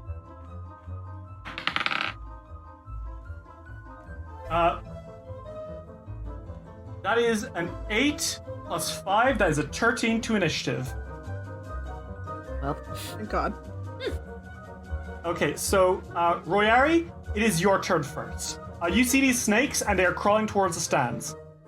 You know that you could you don't necessarily need to kill these things. You just need to get them the fuck out of here. This is not where they're supposed to be. You don't know how. You don't know what they're doing here. Were you about to say we don't have snakes? You do have some snakes. Just does Some some snakes are acrobatics to collect the snakes. Okay. Yeah, Royari's are these like do these look like they're from like our circus? If you would like to roll a perception check and figure out, you can. Royari's going to ask somebody else does and take action. Because that's Royari. Where are they headed? Where are they? I don't actually know. They're headed towards the stands. They're over here, towards the rightmost stand. Okay. Royari's going to. You can roll perception to try to figure out if they're from here, if you like. Yes, because I literally don't know what to do. Oh, that's a 12. No, I think that's enough. Like, you are fully aware, Royari, that, hey, Elysia only has, like, she doesn't have venomous snakes, and these are vipers. They're definitely venomous. Oh boy. They also don't seem to be, like, malicious or anything, but they are very scared and angry at everyone that's around them. The crowd is seeing them by now, and you hear a few shrieks, and they're like, ah, snakes! Royari's going to try and make sure that the crowd doesn't get too scared by trying to make it look like it's still a performance.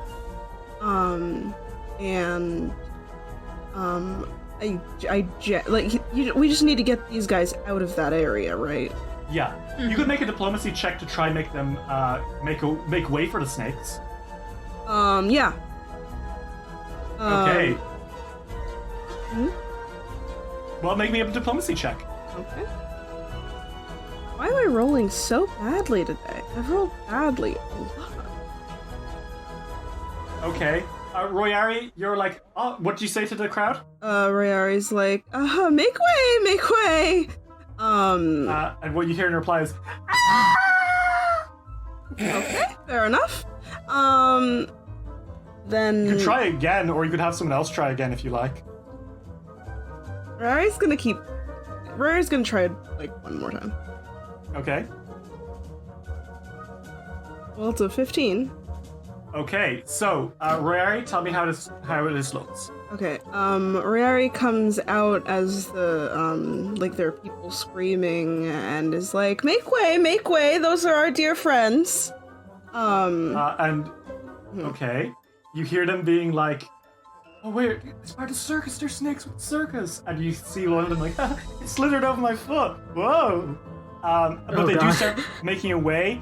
Royari, would you like to usher these snakes out? Mm-hmm. Okay. Royari, you quickly usher the snakes out of the way, and they do disappear out of the tent into the wild. And the crowd cheers for you! They think it's part of the act! Royari takes a bow and winks at the hottest person in the audience and walks back in. Walks backstage and goes, oh my god. What the fuck? Are you okay? Have you secured the snakes? Royari looks over, and is like, I'm fine. That was just terrifying, because those were wild snakes, as far as I know. Well, you did a good job. Thank you. I think it's at this point that one of the Carnivals approaches you, and he's like, it's Delby, the mother, and she's like, I don't mean to bother you. Mm? I know that we're about to go up, but I don't think we can perform. What's wrong? Is everything Excuse okay? me? Our nets have been sabotaged. The net? A lot of bad things are happening tonight. Can I see the nets? Who is trying to Yes, undermine sure. us so fucking hard? I'm going to kill them. I know. I know. Over here. I will join you. And like you see the kids, Odvi, who is about 12, and then Zondi, who's even younger. And they've both got nets with holes in them. and they're like, Oh. sabotage. Would you guys like to roll perception to figure out what that's about? Yes. Yes. Very much so. Okay. 21 just my lucky number this campaign. Okay. Ariato, you very quickly notice that these holes are rat holes, like rats shoot from. It's not sabotage. Who has rats? Does anyone have rats? Because these are There are rats everywhere. well, these Elizabeth, are like, looks up and says, I have, like, some rats, but they're feeding Mr. Tickles?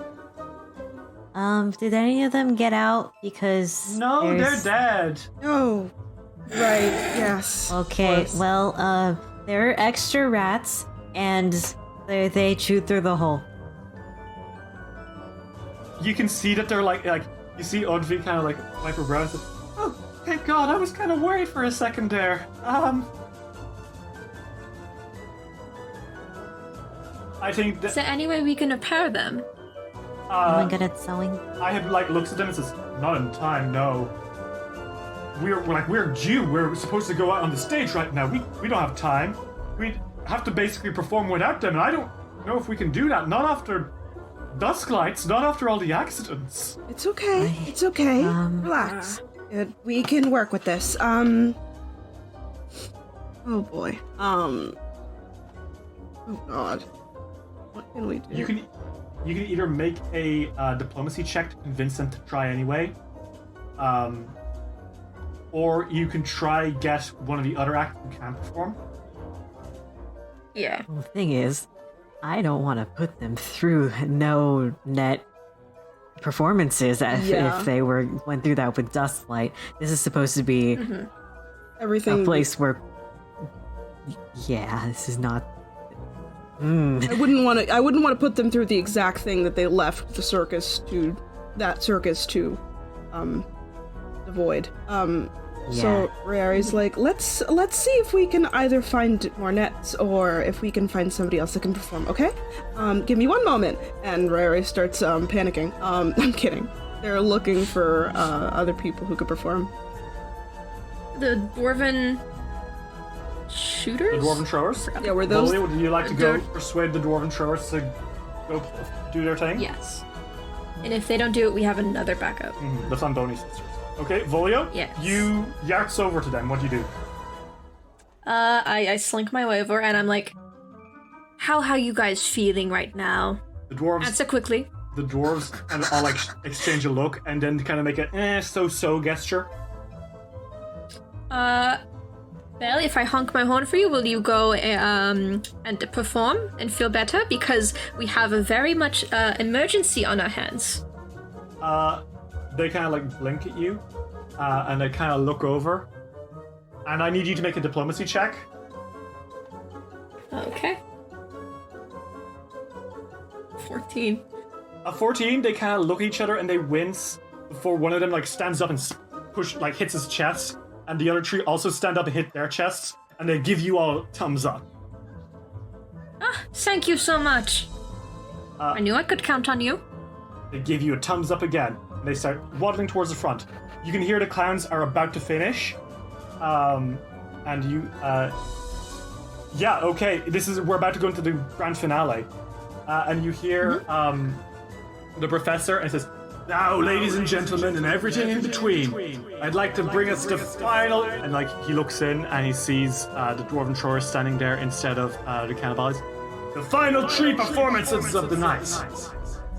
We have the dwarven throwers, and there's a round of applause for them as they kind of make their way out. See these tumblers shape themselves into a living ballista and launch themselves through the air. And then Elysia kind of comes out with Mr. Tickles, who's looking a little bare. And we have Elysia and Mr. Tickles. See her handle deadly vipers of many kinds with a 16-foot-long anaconda. And she comes out as well. She's looking very pleased. And finally, and lastly but not least, Axel's amazing aviary Watch him produce birds from beneath his cloak. They fly, they sing, they deliver sweets to children in the audience. Axel does not come out.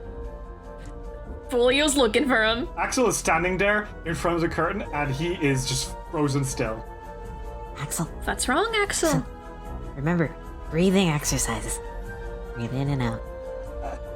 You have to go out, Axel. I can't. I've never Axel, done this is your moment. They're not gonna like my pigeons. Riari. They're not gonna. Riari comes over and they start massaging.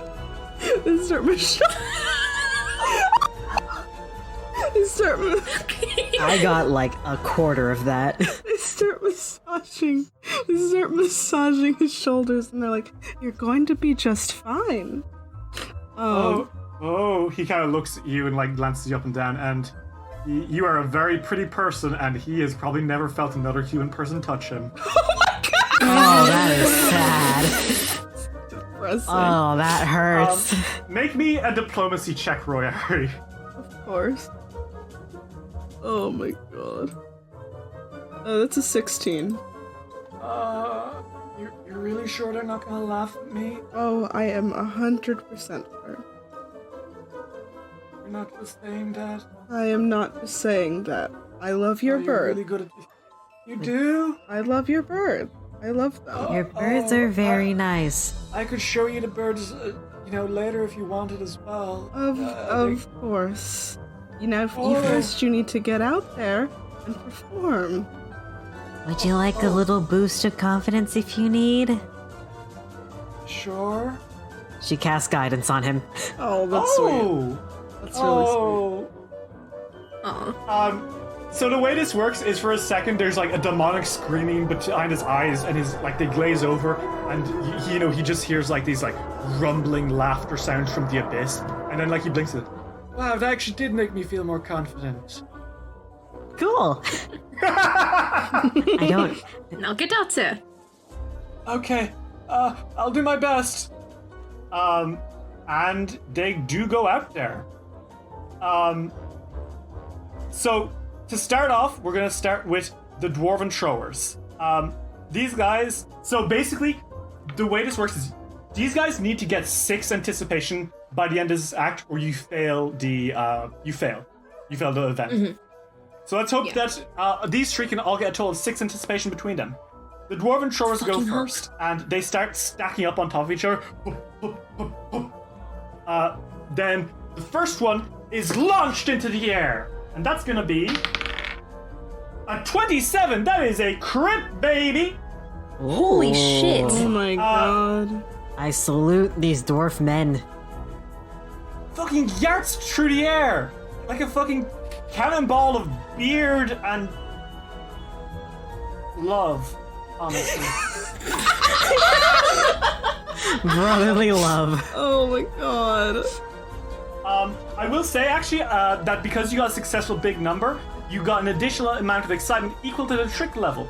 So that means that you did get 12 excitement. You got an extra bit of excitement earlier, and now with these guys, that's now raised. You got 13 excitement, and the anticipation does raise as well because people are so amazed by this.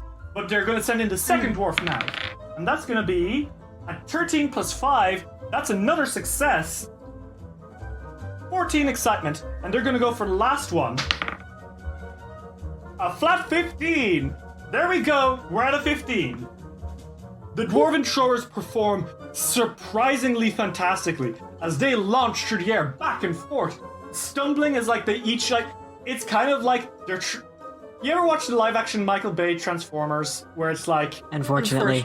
Unfortunately, yeah. But you know like when they're like rolling and transforming? Yes. Mm-hmm. Yes, it's that kind of shit. As soon as they land, they're already forming the next ballista. It's very impressive. Shit. Oh, hell yeah. And I think then we're going to have Elysia. And as she's getting ready, though, something is going to happen. Would anyone like to roll perception? Sure. Yeah. I'll do it. I'll try at least. Fuck me. Okay. Another?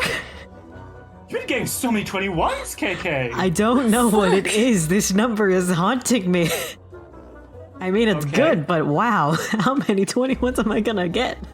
Davey? Oh, this is for perception, right? Perceiving. Rolling person. 23! Okay. Hell yeah. So, Royari and Ariato, you see it just before it starts to get violent. Uh-oh. In the front of the crowd, there are two drunks, and they are kind of like, they seem to be a married couple. Uh-oh. Oh boy, Uh-oh. domestic problems. No, they are causing domestic problems for everyone around them as they drink loudly and just swear and spittle, and you see the woman is ready to punch someone in the face. And you have rolled initiative to get in there and stop that from before it happens. Oh boy. Royari, you're the good, you know how to deflate situations. You do that all the time with me and Volio. Oh boy. Against other things. Rayari is going to... We never fight. Is it okay if, like, can they go all the way over? You're going to need, like, this is going to be basically initiative rolls. Okay. So we are entering combat. Okay. So they got a 15 to initiative. Okay. Don't kill these people. It would be bad for business if you killed them in front of a crowd. Rayari is the least Yeah. likely to want to murder people here. What? And Volio's she's the going one. first. Okay, so first things first. Royari, it is your turn.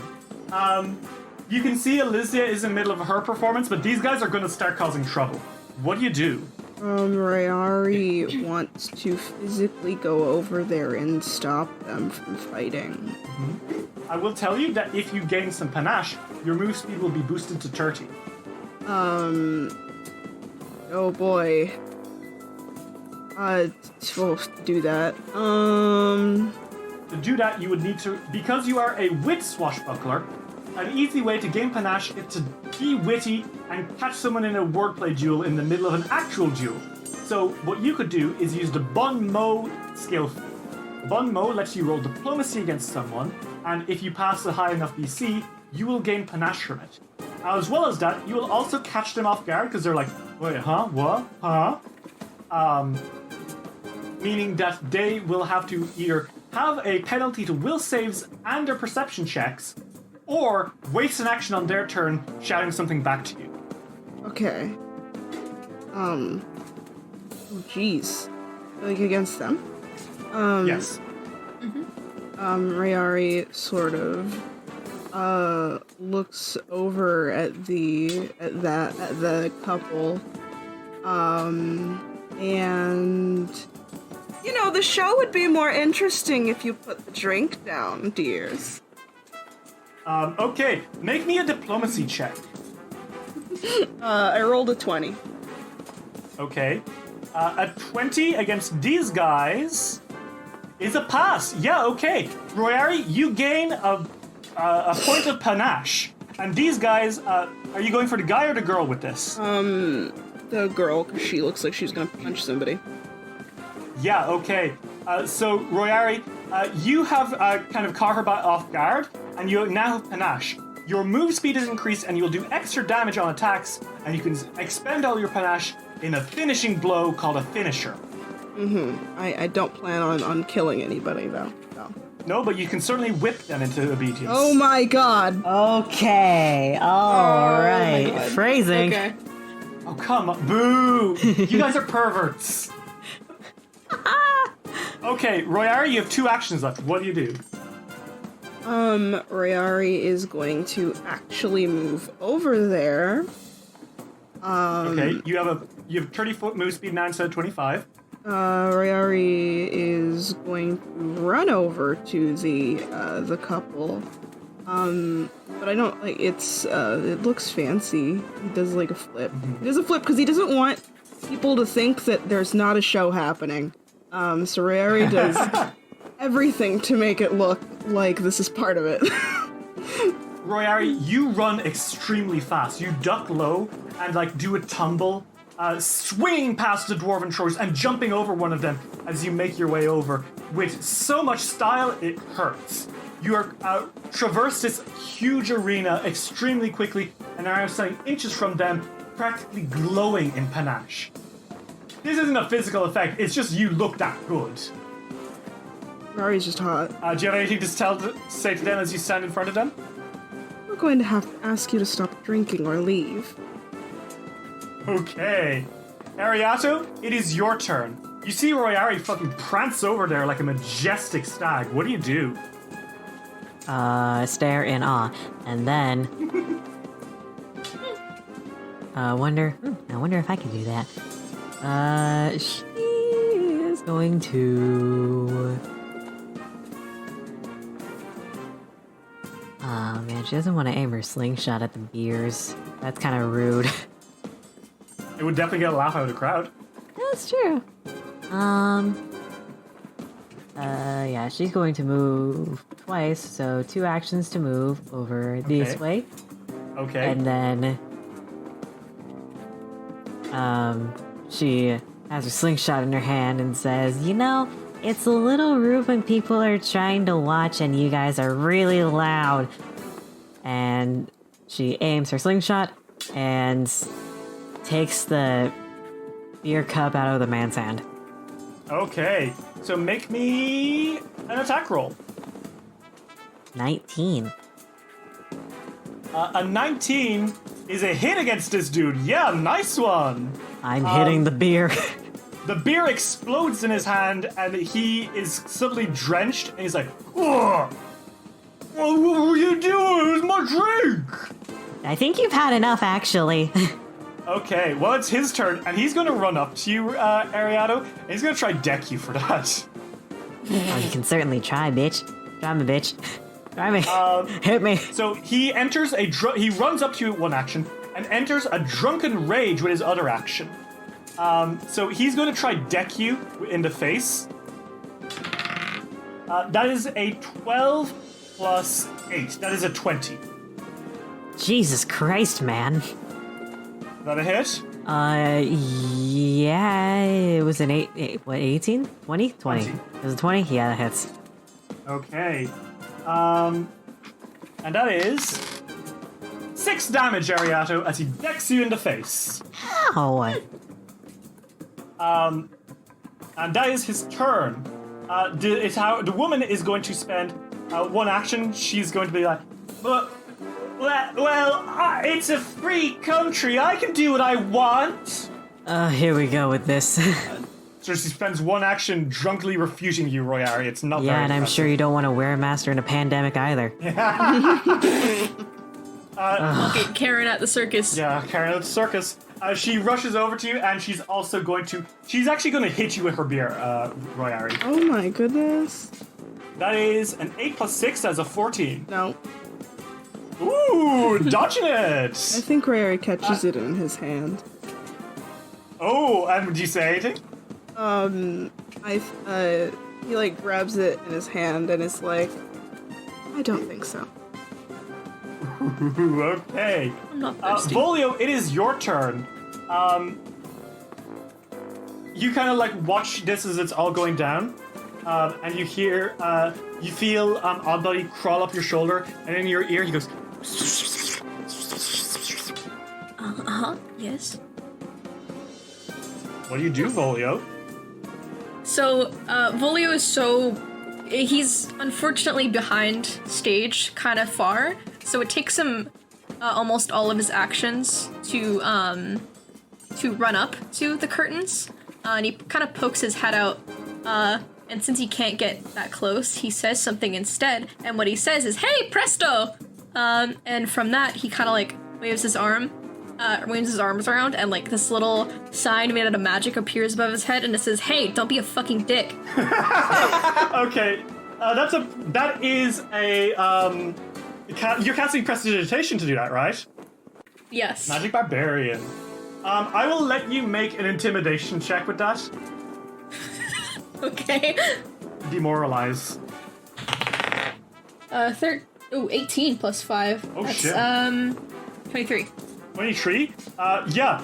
The fucking guy who decked Ariato looks up and he kind of slurs and squints his eyes and like, oh. So he's actually been demoralized. Which means that he is frightened. So he's gonna have a penalty to several rolls because look at this guy. Look at this dude. Look at this dude. Okay, Royari, it is your turn. You have panache, so you are going to be hitting extra hard. There is the woman in your face who you taunted last time, and there's also the one who just punched Ariata. What do you do? Rayari is going to use Nash, I think, to not avenge Ariado, but keep that man from being able to hurt her darling girl. And they're gonna attack. Okay. I think they're specifically going to try and you know the imagery of somebody of like the whip like pulling them away like that.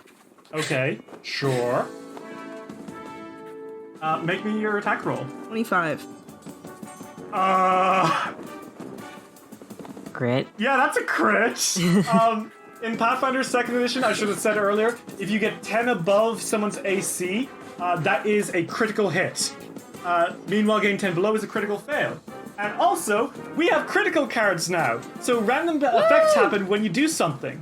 So you do 14 damage first off to this dude. Yay. But second off, your damage is boosted because you have panache, I will point out. And because as a slashing attack, oh, well, isn't that dramatic? He's tangled. So yes, you tangle him and you grappled him as a free action. So Royari, your whip spins around this dude and he's like, wah! Suddenly he is just tangled up in your fucking whip like a cartoon. And he kind of like looks at you, he's confused as all hell. He's also very badly hurt, and the crowd is cheering, not just for the performers now, as Elysia does her thing, but also you, because this is cool as hell. Rary, hugs them back. It's like, maybe don't hit people. You still have 2 actions, Royari. Rayari is going to... You could do a finisher on him. Oh my god. Okay. How does... Non-lethal finisher? Yes, finishers can be non-lethal. It's just a last cool thing. Yes. Kind of thing. Don't worry, I'm not gonna kill people. So, a finisher is essentially, your final move, which it's never going to necessarily be the final one. It's just a very powerful move which dispels your panache, so you have to get it again. So would you like to use your finisher on him? Yeah. Okay, go for it. Make me that attack. Okay, so that's... Is it a -5? Okay, I rolled an 11. Okay, no, because he is grappled, that is enough to hit. And roll your finisher damage. That's just this, right? I can just Your roll regular here. attack plus 2d6. You get 2d6 extra damage. Oh shit. Okay, so that's 10 damage. Royari, as you tangle him, you quickly crack your whip, and it travels up the whip and unfurls him, but spins him right onto the floor, and he, lands on the floor in an unconscious heap. And you hear him start snoring. And he's out, and you hear the girl being like, "A battery! It's a battery! That's not fair! We get paid you to... No!" Girl, you're about to start a fight. Alright, you have 1 action left. Well, Rayari is going to not attack, but they are going to, try and calm the lady down. Rayari's like, "Here, this would be so much easier if you just left. Left or calm down, please." Roll me a diplomacy check. That is a 12. Okay, a 12 isn't gonna do it. She's like, no! And she Alright. spits at you. Okay. Royari dodges Ariado, that. it is your turn. Ow. The guy's on the floor unconscious now, but his wife's being an asshole. What do you do? First, she's gonna cast Bane. Okay. Use your second spell slot today, Ariado, as you quickly start spreading this noxious aura around you. It's very upsetting. And this attacks enemies. At this point, she is an enemy. And then, she is going to intimidate the fuck out of her. Okay, make me an intimidate check.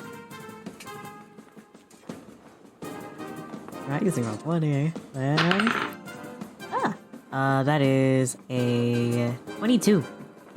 Okay, a 22? Yeah. She stumbles back a bit. What do you say to her? Royari's got the idea. If you don't shut up and sit down or leave the fucking tent, then you're gonna be like this. And she points down at her husband. The crowd is going wild. She's not quitting, but she's holding up her fists real, like, shaky. She's gonna try stumble over to you, and she's gonna try punch you as well. She has a -1. Oh, yeah, she super does, huh? That's, that's an 11. No. And she's gonna try again. Oh my god, that's an 8. No. Okay, that's her turn. Hey, Volio! Yes. She's close enough. Close enough to get clubbed. Boy. Yep. Alright. Polly's gonna make his way over, Okay. and he's gonna fucking whack. Do you want to rage? Yes. Okay. Volio, as you start running over, suddenly you enter silly mode. He starts honking, and with each step there's like a squeak.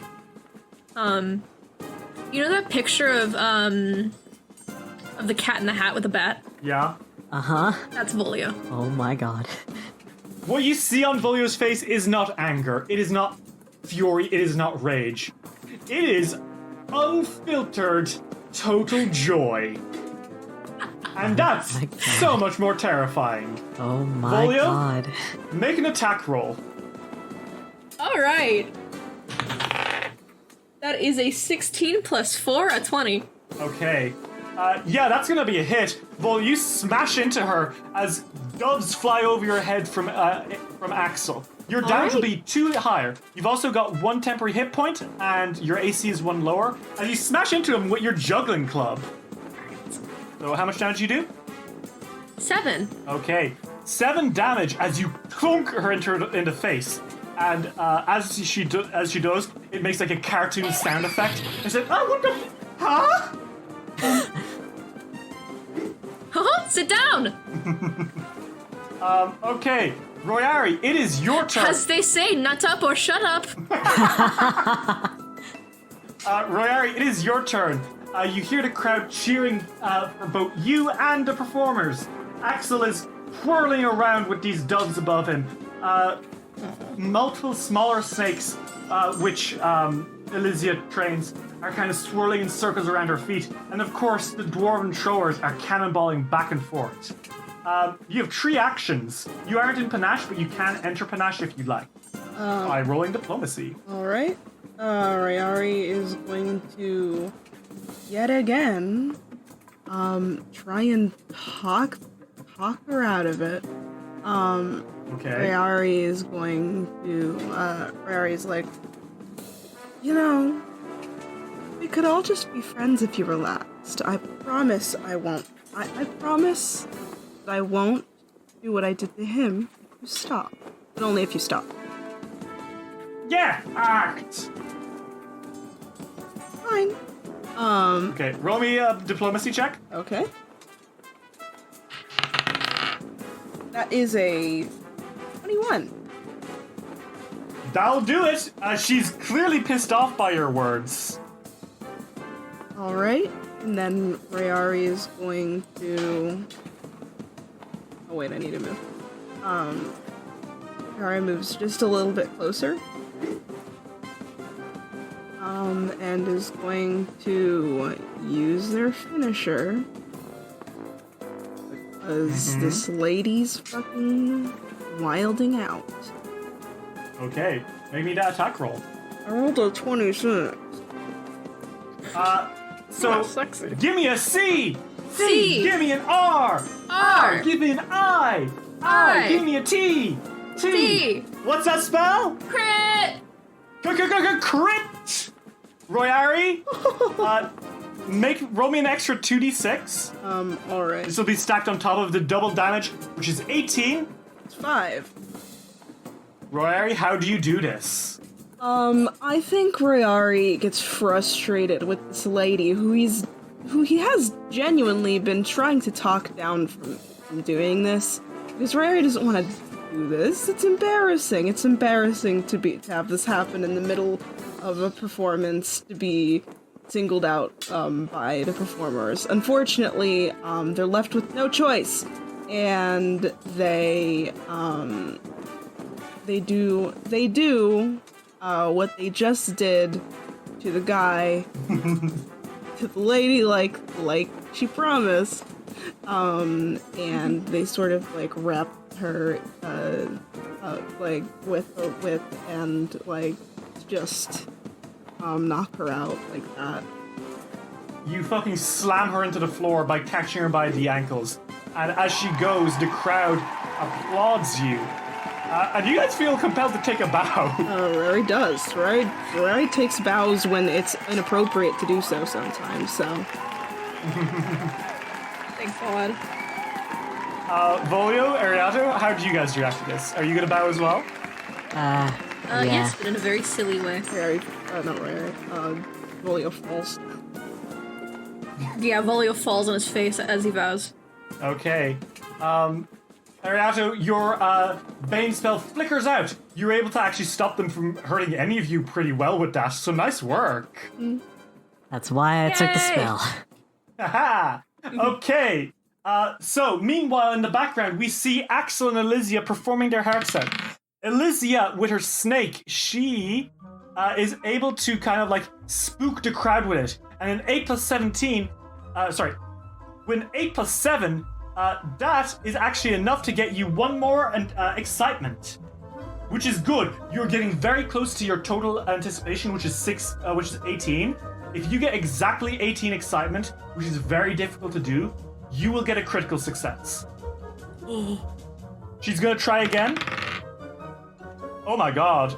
That is an 18 plus 2 from as she uses her nature skills to kind of calm Mr. Tickles down. No, Tickles. No eating people.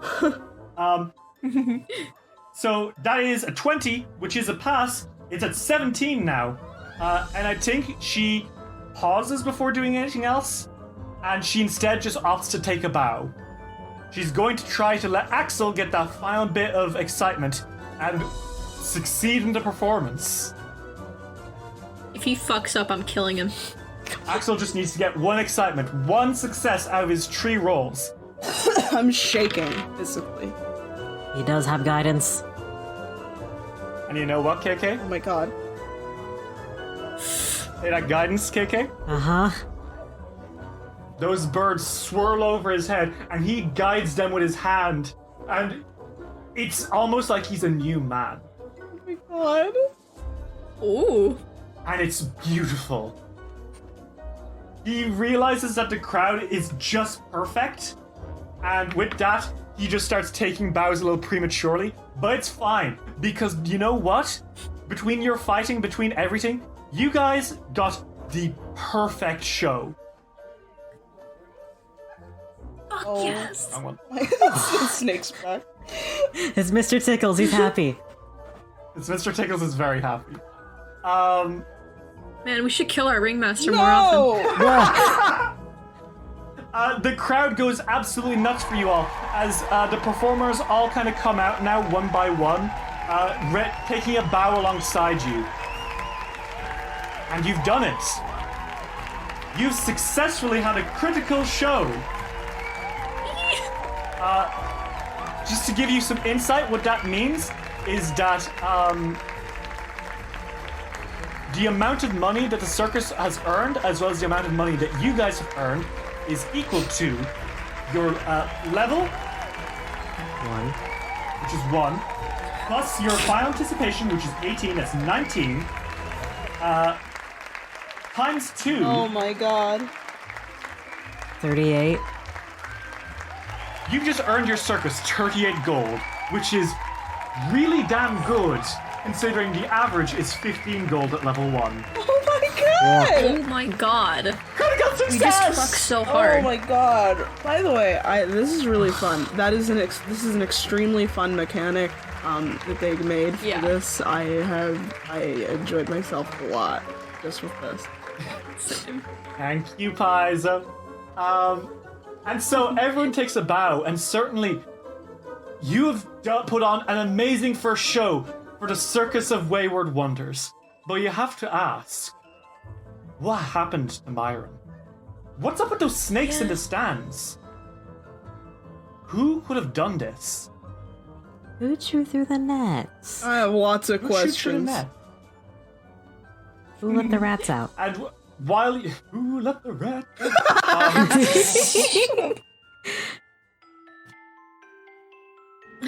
You're all, I'm sure as you someone will bow, after the you're show. all filled with questions. Some of them are hopeful ones, like what lies for us in the future. Others involve the fate of the circus itself now that Thunder is dead. But no matter, because right now you're basking in your success. And fellas, the show has only really just begun.